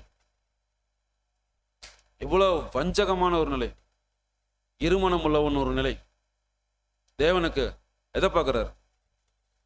இதயத்தை பார்க்கும்போது எவ்வளோ வேதனைப்படுவார் நம்மளை குறித்து. சபைக்கு வந்தா இவன் நல்லா இருக்கிறானே, வீட்டில் இருந்தா அப்படியே வேற மனுஷனா மாறிடுறானே. நிறைய பேர் டிவி சவுண்டு மியூட் போட்டு விட்டு சப்ஜெக்ட் ஓடிட்டு இருக்கோம், டிவி சவுண்டு கேட்காம மியூட் போட்டு விட்டுருவாங்க. கிரிக்கெட்லாம் பார்க்கும்போதெல்லாம் இங்கே ஸ்பீக்கர்ல சப்ஜெக்ட் ஓடிட்டு இருக்கோம், ஆன்லைன் சப்ஜெக்ட். எவ்வளோ அருவருப்பு, எவ்வளோ மோசம். நாம் தானே தேவனுடைய பாத்திரத்தை சுமக்கிறவர்கள். எக்லிஷால வந்து எப்படி உட்காரீங்களோ அப்படி ஆன்லைன் கிளாஸ்ல எத்தனை பேர் உட்காரோம்? குளிச்சு ஃப்ரெஷ் ஆகிட்டு மேக்கப் பண்ணிட்டு ட்ரெஸ் பண்ணிட்டு புது ட்ரெஸ் போட்டு சேர்ல உட்காந்து முன்னாடி பைபிள் வச்சு 1.5 மணி நேரம் அப்படியே எக்லிஷால உட்கார மாதிரி வீட்டில் உட்கார முடியுதா நம்மளால? அப்ப இங்க உட்கார முடியுது, அங்க உட்கார முடியலன்னா என்னது? நடிகர்கள் நாம நடித்து கொண்டு இருக்கிறோம். சபையில தப்பா நினைச்சிடுவாங்க, வீட்டுல என் பையன் தான் நடிகை போட அப்படின்னு போடிடுவான் அப்படின்ட்டு கால் மேல காலை போட்டுக்கிறது, லுங்கி போட்டு சட்டை போடுறது இல்லை, என்னென்ன ஒரு விஷயங்கள். வீடு அந்த ஒரு பக்தி எங்க போச்சு? சுத்திகரிக்க வேண்டிய அவசியம் எங்க இருந்து ஆரம்பிக்கணும்? ஆக பார்க்கிறோம் சகோதரர்களே, இன்னைக்கு அந்த ஒரு சூழல் அங்க ஒரு ரொம்ப ஒரு மோசமா போயிட்டு இருக்கிறத பார்க்கிறோம். இவ்வளவு வருடங்களாக நாம் சுத்திகரித்து அனுசரிப்பு செய்யக்கூடிய இன்றைக்கு நாம் சுத்தமாகவில்லை என்றால், அப்போஸ்தலர் அன்னைக்கு எபிரேயர் இருப்பாங்க சொன்ன விஷயம் தான் இன்னைக்கு நமக்கு பொருத்தி பார்க்கணும். எபிரேயர் 5ஆம் அதிகாரம் 11ஆம் வசனம் வாசிக்கலாம். எபிரேயர் 5ஆம் அதிகாரம் 11ஆம் வசனம். இந்த மெல்கிசேதேக்கை பற்றி நாம் விஸ்தாரமாய் பேசலாம். நீங்கள் கேள்வியில் மந்தமுள்ளவர்கள் ஆனபடியால் அதை விளங்க பண்ணுகிறது அரிதா இருக்கும். என்ன சொல்ல வர்றாருங்க? சொல்லும் போது சகோதரர்கள் போதிக்கும் பொழுது உடனே புரியுது, படிக்கட்டு இறங்கி கீழே போனா மறந்து போயிருதுன்னு அர்த்தம். அவ்வளோ இதுதான் விஷயம். தேவனுடைய ஆவி பத்திரப்படுத்தி சுத்திகரிப்பு நடக்கவில்லைன்னா தேவனுடைய சத்தியங்கள் நிலை நிற்காது, நமக்குள்ளாக கடந்து போயிடும். செய்கிறது எல்லாமே மாம்சத்தினுடைய காரியமா தான் இருக்கு. சுத்திகரிப்பு அவசியம். பரிசுத்தமுள்ள நொறுங்கின இருதயம் நம்மிடத்துல இருந்தா மாத்திரம்தான், மன்னிக்கக்கூடிய மாண்பு நம்மிடத்துல காணப்பட்டா மாத்திரம்தான், ஆணவம் என்கிற அந்த ஒரு சூழல் இல்லாத இடத்துல அகாவை அன்பு நிறைந்திருக்கிற ஒரு சகோதரன் சகோதரர்கள் மாத்திரம்தான் அவர்களை சுத்திகரித்துக் கொள்ள முடியும். அவர்கள் மாத்திரம்தான் தேவனுடைய பாத்திரங்களை சுமப்பவர்களாக, பந்தியில் கை வைக்க பாத்திரமுள்ளவர்களாக காணப்படுவாங்கிறத பார்க்கிறோம். அதுல 5 எபிரேயர் 5ஆம் அதிகாரம் 12 வாசிங்க. எபிரேயர் 5ஆம் அதிகாரம் வசனம் 12 முதல். காலத்தை பார்த்தால் போதகராய் இருக்க வேண்டிய உங்களுக்கு தேவனுடைய வாக்கியங்களின் மூல உபதேசங்களை மறுபடியும் உபதேசிக்க வேண்டியதா இருக்கிறது. நீங்கள் பலமான ஆகாரத்தை அல்ல பாலை உண்ணத்தக்கவர்கள் ஆனீர்கள். பால் உண்கிறவன் குழந்தையாய் இருக்கிறபடியினாலே நீதியின் வசனத்தில் பழக்கமில்லாதவனாய் இருக்கிறான். பலமான ஆகாரமானது நன்மை தீமை இன்னதென்று பயிற்சியினால் பகுத்தறியத்தக்கதாக முயற்சி செய்யும் ஞானேந்திரியங்களை உடையவர்களாகிய பூரண வயதுள்ளவர்களுக்கே தகும். நன்மை தீமை என்று அறிகிற ஒரு அறிவு யாருக்கு வருகிறதோ அவர்கள் தான் தேவனுடைய பாத்திரத்தை சுமக்க முடியும். இது தப்பு, இது சரி, இது தேவனுடைய வசனத்தில் எழுதப்பட்ட பிரகாரம் இது தவறான ஒரு காரியம் செய்யக்கூடாது. நாம சகோதரர்களை மனசுல நம்ம பழி வச்சு கூடாது. சகோதரர்கள் மேல எந்த ஒரு காழ்ப்புணர்ச்சி இருக்கக்கூடாது. இது தவறான சிந்தை உணரணும். உடனே அந்த நன்மையான காரியங்கள் உள்ள போகணும்.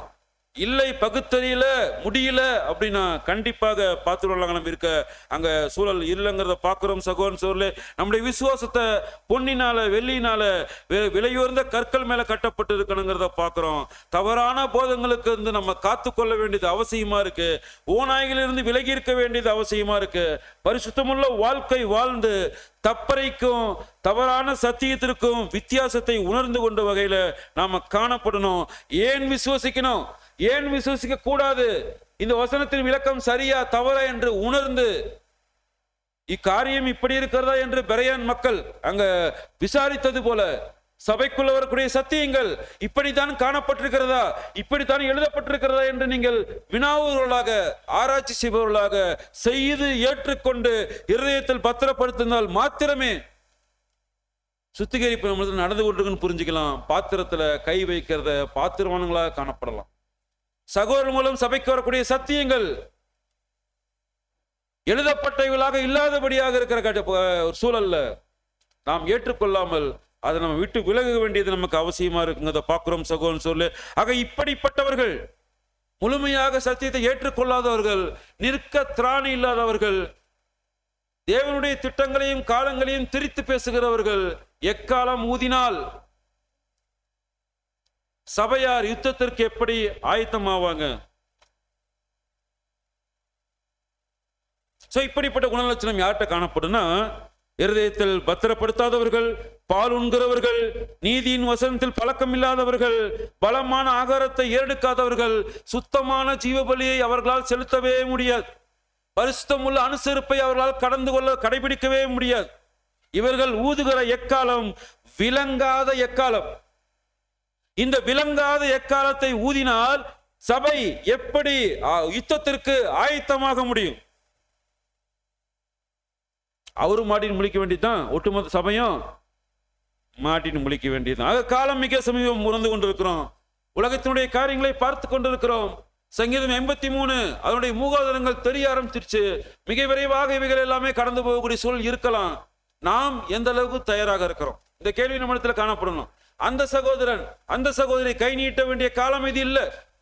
நான் ரெடியா புதர், அவரால் நான் கெட்டு போயிட்டேன் புதர், வாய்ப்பே இல்லை, அவர் எனக்கு ஊழியம் தரல, இவரு நீ தயாரா நான் தயாரா என்கிற கேள்வி மிக அவசியமாக இந்த ஒரு காலப்பகுதியில் இருக்குங்கிறத பார்க்கிறோம். சகோதரன் சொல்லி நாம் கேட்கிற வாசிக்கிற சத்தியங்களை இருதயத்தில் நிறுத்தி கரைதறையற்றவர்களாக பந்தியில கை வைக்கணும்.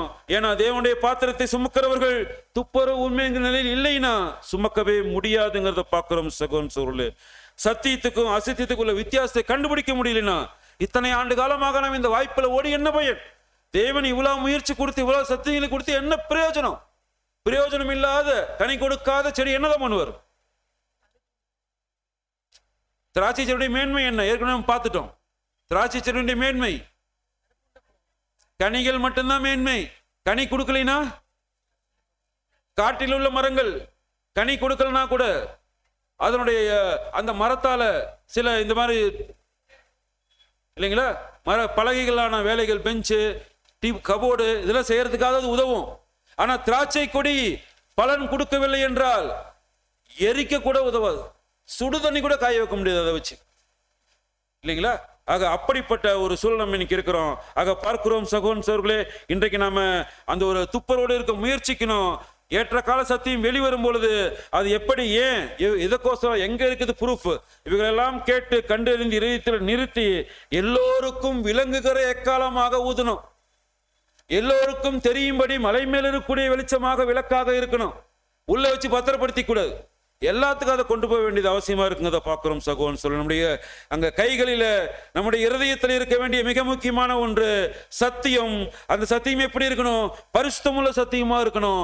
பரிசுத்தமுள்ளவர்களாக சுமக்கணும். இன்னொரு மிக முக்கியமான விஷயம் என்ன தெரியுங்களா? நம்ம இடத்துல சுத்திகரிப்பு நடக்காமல் இருப்பதற்கான இன்னொரு முக்கியமான காரணம் மனுகுலத்தின் மீது வந்ததான மிகப்பெரிய வியாதி. என்ன வியாதினா மறுதலிக்கிறது, மறந்து போகிறது. இந்த மறதி மற்றும் மறுதலித்தல் மிகப்பெரிய ஒரு வியாதியாக ஒட்டுமொத்த உலகத்தையுமே அழித்து கொண்டிருக்கிறது. வேத மாணவர்கள் மத்தியிலே பார்க்கிறோம் சகோதரன் சோழர்களே, நம்முடைய மறதியினால கேட்ட படித்த தியானித்த சத்தியங்களை அதிகமாக மாடுகளை போட அசை போட முடியாமல், மாடு சாப்பிட்ட பிறகு என்ன பண்ணுங்க, சாப்பிட்டதையே எடுத்து நம்மள நிலம் மாடு எருமை மாடு அப்படின்னா சந்தோஷப்படணும். யாராவது எருமை மாடு அப்படின்னா ரொம்ப நன்றிங்க, ஏன்னா மாடு என்னது தேவனுடைய பிள்ளை மாதிரி சத்தியத்தை சாப்பிட்ட உணவை சாப்பிட்டுட்டே இருக்கும். ஸோ அந்த மாதிரி இல்லைங்களா? ஆக நாம அப்படியே சாப்பிட்றோம். சாப்பிட்ட உணவுக்கு கொண்டாந்து கழிச்சு என்ன சாப்பிட்டனாவே தெரியலங்கிறோம். என்ன சாப்பிட்ட தெரில, இட்லியா தோசையா தெரில, ஞாபகம் இல்லை. மறுதலிக்கிற விஷயங்கள் பார்க்கிறோம் சகோதரன் சொல்ல பத்திரப்படுத்த முடியல. அதனாலதான் தேவன் சொன்னாங்க, ஆவியிலே அனலாயிருங்கள். பெற்றுக்கொண்ட ஆவிய உலகத்துக்கு செலவு பண்ணிடாதீங்க. ஆவி இல்லை அப்படின்னா தேவனுடைய காலங்களை சார்ந்த அந்த தீர்க்கதரிசனங்களை புரிந்து கொள்ளவே முடியாது. சந்தேகம் வந்துடும். ஒருத்தருக்கு ஏன் சந்தேகம் வருதுங்க? 2ஆம் வருகையில் வந்துட்டேன்னு சொல்றாங்க புதர், அது எப்படி புதர்? எதை சொன்னாங்க புதர், புரியல, அது எப்படி புதர் அதை ஏத்துக்கிறது? ஒரு சகோதரர் கேள்வி கேட்டாரு, எனக்கு பதில சொல்ல முடியல. ஏன் அப்படி யாரு சரிங்களா? மறுதலிக்கிற விஷயங்கள் ஒன்னே வந்துடும். மறதி வந்துச்சுன்னா மறுதலிக்கிற விஷயங்கள் அது தப்பாதான் இருக்கும் புதர். அவர் சரியா புரிஞ்சுக்காம மறந்திருப்பார். சகோதரர்கள் நல்ல விளக்கம் கொடுத்திருப்பாங்க. அவருடைய மறதியினால இப்ப என்ன சொல்லிடுவாரு, சத்தியத்தையே தப்புன்றுவார். அநேக விஷயங்கள் நடக்கிற சூழல் பார்க்கிறோம் சொல்லி. இந்த பூமி என்ன பூமி தெரியுங்களா? வசனம் ஒண்ணு இருக்கு. இந்த பூமியே சங்கீதம் 88வது சங்கீதம் 12வது வசனம் வாசிக்கலாம். சங்கீதம் 88ஆம் அதிகாரம் வசனம் 12. இருளில் உமது அதிசயங்களும் மறதியின் பூமியில் உமது நீதியும் அறியப்படுமோ. இது என்ன பூமி? பூமியே மறதியின் பூமி. அப்புறம் நமக்கு மறதி வர்றது ஒன்றும் வித்தியாசம் இல்லை. ஆனா தேவனுடைய பிள்ளைகள், தேவனுடைய ஆவியை பெற்ற ஜனங்கள், அவங்க இடத்துல மறதி வரக்கூடாது, அங்க வந்து வரக்கூடாதுங்கிறத பார்க்கிறோம் சகோதரன் சொல்லு. சிலர் இப்படியாக சபைக்குள்ள அங்க இருப்பாங்க, மறதி மறுதலித்தல். இவர்கள் மத்தியில இவர்களை விட்டு என்ன பண்ணணும்? 2 தீமோத்தேயு 3ஆம் அதிகாரம் 5ஆம் வசனம். 2 தீமோத்தேயு 3ஆம் அதிகாரம் வசனம் 5. தேவ பக்தியின் வேஷத்தை தரித்து அதன் பலனை மறுதலிக்கிறவர்களாயும் இருப்பார்கள். இப்படிப்பட்டவர்களை நீ விட்டு விலகு. என்ன பண்ணுங்க? என்ன பண்ணாலும் சரி சகோதரர், நம்ம என்ன பண்ண மாட்டோம், சபைக்குள்ள வச்சோம்னாலும் தண்டிப்போம். ஆனா விட்டு விலகக்கூடிய சூழல்ல என்ன பண்ண மாட்டோம். ஸோ ஒரு சூழல், அங்க ஒரு சூழல் அப்படி போகுது பார்க்கறோம் இல்லைங்களா? ஆனா விட்டு விலகினால் மாத்திரம்தான் அந்த ஒரு துப்புரவு உண்மை நிலையில் கடந்து போக முடியும் இல்லைங்களா? ஒரு பெரிய பாத்திரத்துல ஒரு துளி புளிப்பு என்ன ஆயிரும், எல்லாத்தையும் புளிப்பாக்கிறோம். ஆக அந்த சூழல் நம்ம அதான் அங்க போல் அங்க சொல்லுகிறத பார்க்கிறோம். அவர் திரும்ப அந்த ஒரு சூழலை பார்க்கும் பொழுது அங்க 2 தெசலோனிக்கேயர் 2ஆம் அதிகாரம் 10ல இருந்து வாசிங்க. 2 தெசலோனிக்கேயர் அதிகாரம் 2 வசனம் 10 முதல். கெட்டு போகிறவர்களுக்குள்ளே அநீதியினால் உண்டாகும் சகலவித வஞ்சகத்தோடும் இருக்கும். சோ இவர்கள் மத்தியில, இந்த துப்புரவு செய்யாதவர்கள் மத்தியில, மறந்து கொண்டிருக்கிறவர்கள் மத்தியில, அவங்க வஞ்சகமாக நினைச்ச விஷயத்துக்கு தேவன் என்ன பண்ணுவார்? இதான் விரும்புறியா, இதுலதான் பிரியமா இருக்கிறியா, ஓகே இதே வஞ்சகத்தை எடுத்துக்கள் அப்படின்னு என்ன பண்ணிடுவாரு? அந்த வஞ்சகம் அவர்கள் மேல் இறங்கிருங்கிறத பார்க்கிறோம் சகோதரன் சோர்களே. ஆக அவங்களுக்கு சந்தோஷமா ஏத்துக்குவாங்க, அதை பத்தி அவங்க கவலைப்பட மாட்டாங்க. ஆனா தேவநீதியில சந்தேகப்பட்டாங்க, தேவநீதியில பிரியம் வைக்கல, தேவ திட்டம் தவறுனாங்க, வஞ்சகத்தை பெற்றுக் கொண்டார்கள், வாய்ப்பை தவற விட்டார்கள். 2 தெசலோனிக்கேயர் 2ஆம் அதிகாரம் 15 வாசிங்க. 2 தெசலோனிக்கேயர் 2ஆம் அதிகாரம் 15ஆம் வசனம். ஆகையால் சகோதரரே, நீங்கள் நிலை கொண்டு வார்த்தையினாலாவது நிரூபத்தினாலாவது நாங்கள் உங்களுக்கு உபதேசித்த முறைமைகளை கை கொள்ளுங்கள். சோ பார்க்கிறோம் சகோதரன் சொல்லி, இதுதான் பார்க்கிறோம் அந்த பரிசுத்தமுள்ள ஜீவன், அந்த ஒரு பலி, அர்ப்பணிப்பின் பலி இன்று குறைவு காணப்படுகிற சூழல்ல பார்க்கிறோம் சகோதரன் சொல்லி. அநேக விஷயங்கள் காணப்படுகிறத பார்க்கிறோம். நான் அங்க ஒரு சூழல்ல ஒரு மறதிங்கிறது எப்படி நம்ம புரிஞ்சுக்கிறதுக்கு, மறதிங்கிறத எப்படி நம்ம மறக்கிறதுக்கு என்ன வாய்ப்பு இருக்கு? மத்தேயு 24:27 வாசிங்க. மத்தேயு 24ஆம் அதிகாரம் 27ஆம் வசனம். மின்னல் கிழக்கிலிருந்து தோன்றி மேற்கு வரைக்கும் பிரகாசிக்கிறது போல மனுஷகுமாரனுடைய வருகையும் இருக்கும். நம்ம மனுஷகுமாரன் எதுக்கு ஒப்பிட்டு சொல்றோம்? இங்க என்ன சொல்லிருக்கு? அப்ப சூரியன் கரெக்டா, மின்னல் கரெக்டா? மின்னல்னு போட்டிருக்கு. தப்பா ஒரு சகோதரர் இந்த கேள்வி என்கிட்ட கேட்டார். அவர் ஒரு பெரிய ஸ்பீக்கரா இருந்தார், நம்முடைய சபையில் பெரிய ஸ்பீக்கரா இருந்தார். இந்த கேள்வி கேட்கும்போது எனக்கு பயங்கர ஷாக் ஆயிடுச்சு. என்ன காரணம்? மறதி. அவரிடத்துல வந்த மறதி, அவரிடத்துல காணப்பட்ட அந்த ஒரு அக்கிரமம், அவரிடத்துல காணப்பட்ட பிரியமில்லாத ஒரு நிலை, தேவனை விட்டு வெளியே போகக்கூடிய ஒரு சூழல். இன்னைக்கு எங்க இருக்கிறாருன்னே தெரியல. 4 சபைகள் கடந்து போய் இப்ப அவர் எங்கேயோ பெயர் சபையில பெங்களூர்ல இருக்கிறதா சொல்றாங்க. இந்த கேள்வி என்ன கேட்டார், எத்தனை வருஷமா நம்ம வஞ்சிக்கப்பட்டோம் பாட்டு பாருங்க பிரதர். மின்னல் தான் முதல் கிறிஸ்து, சூரியன்ட்டாங்க. என்ன சொல்றது? மறதி. மறதியின் பூமியில் நம்ம இருக்கிறோம். இதை நம்ம பார்க்குறோம். கிரேட் பிரைட்டனிங் ஸ்டார்னு இங்கிலீஷ்ல இருக்கும். இது வந்து மின்னல்லாம் வந்து என்னது, தண்டர் இல்லைங்களா? ஆனால் ஆங்கில வேதாகமத்தில் பிரைட்டனிங் ஸ்டார்னு இருக்கும். பிரைட்டனிங் ஸ்டார்னா மின்னல் கிடையாது, பிரகாசிக்கிற ஒரு நட்சத்திரம். பிரகாசிக்கிற அதிக பிரகாசிக்கிற நட்சத்திரம் எது நம்ம பூமியிலிருந்து பார்க்கும்போது? சூரியன் தான். ஆக சூரியன் தான். சூரியன் இன்னொன்னு கூட மின்னல் கிழக்கிலிருந்து மேற்கு வரைக்கும் போகாது. அது சும்மா ஒரு பார்ட், ஒரு குவார்டர் டிராவல் ஆகும், அவ்வளவுதான். ஃபுல் அந்த ஒரு ஆஃப் டிராவல் ஆகாது. ஆக கிழக்கிலிருந்து மேற்கு வரைக்கும் போகிற ஒன்னே ஒண்ணு அந்த பிரைட்டனிங் ஸ்டார் சூரியன். மிக தெளிவாக அடிப்படை வகுப்பில் நம்ம சகோதரர்கள் இதை சொல்லி கொடுத்துருப்பாங்க. ஆனா ஒரு கன்வென்ஷன் ஸ்பீக்கராகி ஒருத்தர் இந்த கேள்வி கேட்கிறாருன்னா என்ன காரணம்? மறதி. மறதியின் பூமியில தேவனுடைய ஆவி அவர் அவித்து போட்ட காரணத்தினால பார்க்கிறோம் சகோதரன் சோழர்களே. இந்த ஒரு மாறுபாடு, இந்த ஒரு மறதி நிமிடத்துல கடந்து வரும் பொழுது கண்டிப்பாக நம்முடைய சூழ்நிலையும் இப்ப நான் சொன்ன சகோதரனுடைய சூழ்நிலை போதுதான் கடந்து போகும். ஆக மறதி நிமிடத்தில் இருப்பது நம்ம சுத்திகரிக்க கூட சூழலை கொண்டு போகாதுங்கிறத பார்க்கிறோம். நீதிமொழிகள் 16:25 வாசிங்க. நீதிமொழிகள் 16ஆம் அதிகாரம் வசனம் 25. மனுஷனுக்கு செம்மையாய் தோன்றுகிற வழியுண்டு, அதன் முடிவோ மரண வழிகள். அநேக வஞ்சகங்கள் இன்னைக்கு பூமியில இருக்கு. நாம் வாழுகிற வீட்டுக்கு பக்கத்துல, வேலை செய்யற இடத்துல அநேக வஞ்சனைகள், அரசியல்ல, பொருளாதாரத்துல எல்லாமே இருக்கு இல்லைங்களா? இந்த சூழல்ல தேவனுடைய பாத்திரங்களை சுமக்கிற, தேவனுடைய உடன் வேலைக்காரா இருக்கிற நாம் கண்டிப்பாக மாட்டிடக்கூடாது. விழித்திருக்கணும். அனுதினமும் சுத்திகரிப்பு செய்ய வேண்டியது அவசியமா இருக்கு. சத்திய வசனங்கள் மூலம் இப்படிப்பட்ட மாம்சத்திலும் ஆவியிலும் அசுசி நீங்கினவர்களாக இருந்தோம்னா கண்டிப்பா பந்தியில் நம்ம கை வைப்பது அங்க பாத்திரமாக இருக்குங்கிறத பார்க்கிறோம் சகோதரன் சோழர்களே. மாம்சத்திலும் ஆவியிலும் எல்லா அசுத்தங்கள் வஞ்சங்கள் நீங்கினா பவுல் அங்க எபேசியருக்கு எழுதும் பொழுது சில ஆலோசனைகள் கொடுக்குறாங்க. எபேசியர் 6ஆம் அதிகாரம் 13ஆம் வசனம் வாசிக்கலாம். எபேசியர் 6:13. எபேசியர் 6ஆம் அதிகாரம் 13ஆம் வசனம். ஆகையால் தீங்கு நாளிலே அவைகளை நீங்கள் எதிர்க்கவும், சகலத்தையும் செய்து முடித்தவர்களாய் நிற்கவும் திராணி உள்ளவர்கள் ஆகும்படிக்கு தேவனுடைய சர்வாயுத வர்க்கத்தையும் எடுத்துக்கொள்ளுங்கள். பார்க்க ஒரு ஆலோசனை, தேவனுடைய ஆயுதங்கள் என்ன பண்ணும்? சர்வாயுத வர்க்கம் தரித்துக்கொள்ள அவசியமா இருக்கு. ஆக இப்படி ஒரு ஆலோசனை பவுல் கொடுக்கும் போது இப்ப சங்கீதக்காரன் ஒரு கேள்வி கேட்கிறார். என்ன கேள்வி கேட்கிறாருன்னா, சங்கீதம் 24வது சங்கீதம் 3வது வசனம் வாசிக்கலாம். சங்கீதம் 24ஆம் அதிகாரம் 3ஆம் வசனம். யார் கர்த்தருடைய பர்வதத்தில் ஏறுவான்? யார் ஏற போறாங்க? தேவனுடைய பர்வதத்துல யார் ஏற போறாங்க? தேவனுடைய பர்வதம்ங்கிறது தேவனுடைய ராஜ்யம். யார் ஏற போறாங்க? அடுத்து யார் அவருடைய பரிசுத்த ஸ்தலத்தில் நிலைத்திருப்பான்? ஏறினால் மாத்திரம் போதாது, ஏறி அங்க நிலைத்திருக்க வேண்டியது யார்? அப்போஸ்தலன் பவுல் சொன்ன அதே விளக்கத்தை தான் தாவீது அங்க சங்கீதத்துல பதிவு 24வது சங்கீதத்துல 4-5 வாசிங்க. சங்கீதம் 24ஆம் அதிகாரம் 4 மற்றும் 5 வசனங்கள். கைகளில் சுத்தம் உள்ளவனும் இருதயத்தில் மாசில்லாதவனுமாய் இருந்து தன் ஆத்துமாவை மாயைக்கு ஒப்பு கொடாமலும் கபடாய் ஆணையிடாமலும் இருக்கிறவனே, அவன் கர்த்தரால் ஆசீர்வாதத்தையும் தன் ரட்சிப்பின் தேவனால் நீதியையும் பெறுவான். இவங்க தான் தேவனுடைய பாத்திரத்தை சுமக்கிறவர்கள், ஜெயம் கொள்ளக்கூடிய வகுப்பார் இல்லைங்களா? இருதயத்தில் சுத்தம் பண்ணுகிற, சுத்திகரிப்பு செய்து கொண்டிருக்கிறவர்கள், சுத்தமான கைகள். அங்க தாவீது சொல்றார் இல்லைங்களா, தேவனுடைய ஊழியத்தை பரிசுத்தமாக செய்யணும். பரிசுத்த கிரியைகள், ஊழியத்துல தேவனுடைய அன்பு அங்க வெளிப்படணும். தாழ்மையா இருக்கணும். ஊழியக்காரருடைய அந்த விஷயங்கள் வெளிப்பற்றக்கூடாது. யார் பேசுறதோ அவர் தன்னை என்ன பண்ணிடக்கூடாது, வெளிப்படுத்தி கூடாது. அவர்கிட்ட தேவ அன்பு வெளிப்படணும். சுத்தமான இருதயம் இருக்கணும்.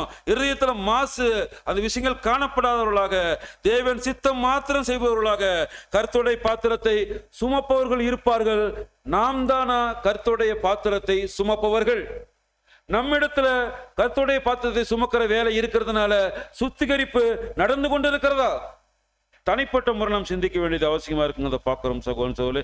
எந்த ஊழியங்களா இருந்தாலும் சரி, இன்றைக்கு சபைகள் மத்தியில போட்டி பொறாம பார்த்து கொண்டு இருக்கிறோம். எப்படிப்பட்ட ஊழியங்களா இருந்தாலும் சரி, அதுக்கு ஒரு வேறுபாடான கருத்து சபைக்குள்ள வருகிறது. ஒரே இசைந்த ஒரு கருத்து வருவது கிடையாது. பிலிப்பியர் 2ஆம் அதிகாரம் 2ஆம் வசனம் வாசிங்க. பிலிப்பியர் 2ஆம் அதிகாரம் 2ஆம் வசனம். நீங்கள் ஏக சிந்தையும் ஏக அன்பும் உள்ளவர்களாய் இருந்து இசைந்த ஆத்மாக்களாய் ஒன்றையே சிந்தித்து என் சந்தோஷத்தை நிறைவாக்குங்கள். இந்த ஸ்டேட்மெண்ட் கரெக்டா இல்லைங்களா? இந்த வசனத்துக்கு ஆப்போசிட்ல இருக்க இந்த வசனம் மாதிரிதான் இருக்கா சபைகள்ல? பதில் சொல்றது நமக்கே கஷ்டமா இருக்கு. என்னடா சொல்றது அப்படின்ட்டு இல்லைங்களா? துப்புரவு உண்மை என்கிற நிலையில் பந்தியில் கை வைக்கணும். ஒரே சிந்தை, ஏக சிந்தை உள்ளவர்களாக ஒட்டுமொத்த சபையார் ஒரே ஆவிக்குள்ளாக ஒரே நிலையில பந்தியில கை வைக்கணும். தேவனுடைய பாத்திரத்தை சுமப்பவர்கள் சுத்தமில்லாமல் பாத்திரத்தில் கை வைப்பது மிகப்பெரிய ஒரு ஆபத்துக்குள்ளாக கடந்து போகிற ஒரு விஷயமா இருக்கும். ஆக நாம் தேவனுக்கு அங்க நன்மையோ தீமையோ எது செய்துட்டாலுமே அந்த குண்டான பலன் என்ன வருது? கூடையே வரும். நாம் நன்மை செய்தாலும் கூடையே வரும், தீமை செய்தாலும் கூடையே வரும். ஏன் வருது? நம்முடைய எஜமான் யார்? கணக்கு கேட்கிற எஜமான். கணக்கு என்ன ஒண்ணும் ஒண்ணு கூட குறையாம பின்னாடி வந்துகிட்டே இருக்குங்கிறத பாக்குறோம் சகோன்னு சொல்லு. அவருடைய கண்ணுக்கு மறைவானது ஒண்ணுமே இல்லை. எபிரேயர் 4ஆம் அதிகாரம் 13ஆம் வசனம் வாசிக்கலாம். எபிரேயர் 4ஆம் அதிகாரம் 13ஆம் வசனம். அவருடைய பார்வைக்கு மறைவான சிருஷ்டி ஒன்றுமில்லை, சகலமும் அவருடைய கண்களுக்கு முன்பாக நிர்வாணமாயும் வெளியரங்கமுமாய் இருக்கிறது, அவருக்கே நாம் கணக்கு ஒப்புவிக்க வேண்டும். அவருடைய கண்களுக்கு மறைவானது ஒன்றுமே கிடையாது. கர்த்தருடைய பாத்திரத்தை சுமப்பவர்கள் யாராக இருந்துட்டாலும் துப்புரவு உண்மை என்கிற நிலையில் சுமப்பது ஆபத்து ஆசீர்வாதமாக இருக்கும்.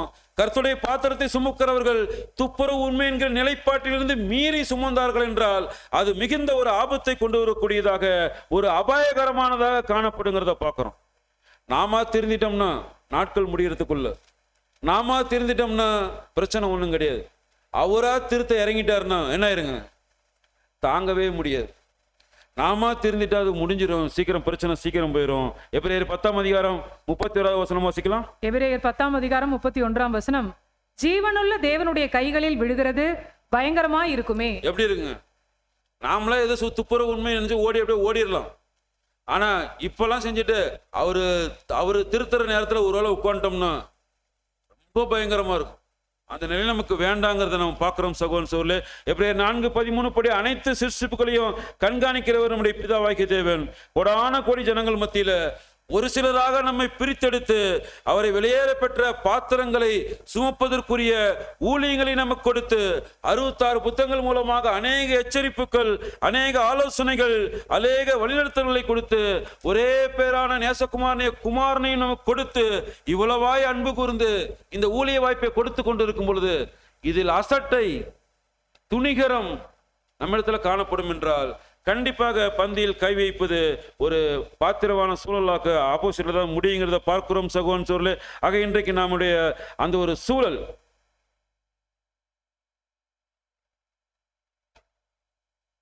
பார்க்கும் பொழுது தேவனுடைய பிள்ளைகள் எப்படி இருக்கணும், தேவனுடைய பிள்ளைகள் எப்படி இருக்க வேண்டுங்கிறதுக்கு ஒரு உதாரணம், ஒரு சூழல், ஒரு மாடல் ஏசாயா தீர்க்கதரிசி மூலமாக தேவன் அங்க பதிவு செய்கிறத பார்க்கிறோம். என்ன அப்படின்னா வாசிக்கலாம். ஏசாயா 1ஆம் அதிகாரம் 3ஆம் வசனம் வாசிக்கலாம். ஏசாயா 1ஆம் அதிகாரம் 3ஆம் வசனம். மாடு தன் எஜமானையும் கழுதை தன் ஆண்டவனின் முன்னணையையும் அறியும், இஸ்ரவேலோ அறிவில்லாமலும் என் ஜனம் உணர்வில்லாமலும் இருக்கிறது என்கிறார். முன்னிலைன்னா என்னங்க? மாடும் கழுதையும் ஆண்டவரின் முன்னிலையை முன்னணை அறியும்னா, நீங்க ரோமன் கத்தோலிக்க பைபிள்ல அதை பார்த்துட்டீங்கன்னா தனக்கு தீனி போடக்கூடிய இடத்தை அறியுமோ. அதுக்கு சாப்பாடு வைக்கிற இடம் மாட்டு ஒரு இடத்துல கட்டி வச்சிருப்பாங்க. சாப்பாடு அங்க கொஞ்சம் தூரமா இருக்கும், தட்டு போட்டிருப்பாங்க. மாட்டை அவுத்துட்டோன்னு மாடு நேரம் எங்க போகும்? எஜமான் எங்க சாப்பாடு வச்சிருக்கிறாரோ அந்த இடத்துக்கு நேரா போகும். மாடு, ஆடு, கழுதை எல்லாமே. நாய் அவுத்துட்டு கூட எங்க தான் போகும்? அதுக்கு எங்க சாப்பாடு வச்சிருக்கிறாங்களோ எஜமான் அங்கதான் போகும் இல்லைங்களா? அந்த கோழிகள் எல்லாமே அங்கதான் போகும். ஆனா ஆவிக்குரிய சிலர்கள் எஜமான் எங்க ஏற்ற கால உணவு வச்சிருக்கிறார்னு அறியாமல் இருக்கிறார்கள் அப்படிங்கிறார் ஏசாயா. எங்க உணவு வச்சிருக்கிறார்? எஜமானுடைய பிள்ளைகள்னா எஜமான் வச்சிருக்கிற உணவு எங்கன்னு தெரிஞ்சிருக்கணும். எங்க வச்சிருக்கிற ஜனங்கள் அறியார்கள், உணர்வில்லாமல் இருக்கிறார்கள். எங்க இருக்குதுன்னே தெரியலங்கிறாங்க. அறியாமல் எப்படி சாப்பிட முடியும்? இடம் எங்கன்னு தெரிஞ்சதானே போய் சாப்பிட முடியும். எங்க இருக்குதுன்னே தெரியலனே எப்படி சாப்பிட முடியும்? அதுக்கு முன்னாடி சாப்பிட்றதுக்கு என்ன வரணும்? சாப்பாடு எங்க இருக்குதுங்கிறது இடம் தெரியல, அது ரெண்டாவது விஷயம். முதல் விஷயம் சாப்பிட்றதுக்கு என்ன வரணும்? தேவனுடைய பிள்ளைகள் எப்படி இருப்பாங்க? பசிதாகம் உள்ளவர்களாக, தேவனுடைய சத்தியத்தின் மேல பசிதாகம் உள்ளவர்களாக. ஒரு நாளைக்கு நம்ம உடம்புக்கு எத்தனை வேளை சாப்பிட்றோம்? திருப்தியா மூக்கு பிடிக்க. இதுல நடுவுல வேற ஸ்நாக்ஸ், பிரெஞ்சு பிரேக்ஃபாஸ்ட்டுக்கும் லஞ்சுக்கும் நடுவில் சாப்பிடுறது ஒரு பேர் கண்டுபிடிச்சிக்கிறாங்க, பிரெஞ்சு. 11 மணிக்கு சாப்பிட்ற ஸ்நாக்ஸ் பேர். அப்புறம் டின்னருக்கும், சரி லஞ்சுக்கும் டின்னருக்கு நடுவில் ஒன்று, அதுக்கு ஒரு வார்த்தை என்னன்னு தெரியல, அதுக்கு ஒரு வார்த்தை 4 மணிக்கு ஸ்நாக்ஸ் டீ. போகும்போது வரும்போது பைக்கில் போகக்கூடிய சகோதரர்கள் சிக்கன் வாசனை, சில்லி சிக்கன் எண்ணெயில் அப்படி வாசனை வந்துச்சுன்னா பிரேக், சடன் பிரேக் அடிச்சு வண்டி ஓரம் போடுறா அப்படின்னு ஒரு 50 ரூபாய்க்கு சாப்பிட்டா தான் திருப்தி ஆகுது இல்லைங்களா? பார்க்கிறோம் சகோதரன் சொல்லி எப்படியாப்பட்ட ஒரு சூழல்ல பசி, தேவனுடைய சத்தியத்தை இவ்வளோ சாப்பிட்றோம் மாம்சத்துக்கு. ஆனா ஆவிக்கு சண்டே காலையில 10 மணிக்கு 10 to 12 ஒரு 2 மணி நேரம், ஒரே நாள் இடைப்பட்ட குடிக்கிற நாள் 2 நேரம் வச்சிங்க. மாம்சத்துக்கு, அழியக்கூடிய மாம்சத்துக்கு 3 வேளை மூக்கு பிடிக்க சாப்பாடு, 2 வேளை ஸ்நாக்ஸ் டீ. இது இல்லாம வீட்டுக்குள்ள போகும்போது வரும்போது கிச்சன்ல முந்திரி பருப்பு, பாதாம் பருப்பு, ஐஸ்கிரீம், லொட்டு லோஸுக்கு, ஃப்ரிட்ஜில் ஜூஸ். மாம்சத்துக்கு. ஆவிக்கு எது முக்கியம்? அழிய போகிற மாம்சத்துக்கு இவ்வளவு முக்கியத்துவம் கொடுக்கிறோம். அழியாத நித்திய ஜீவனோடு இருக்கக்கூடிய புது சிந்தை, ஆவிக்குரிய அந்த புது சிந்தைக்கு ஞாயிற்றுக்கிழமை கொஞ்ச நேரம், இடைப்பட்ட குடிகையில ஒரு கொஞ்ச நேரம், அவ்வளவுதான், செத்து போயிடும் புது சிருஷ்டி.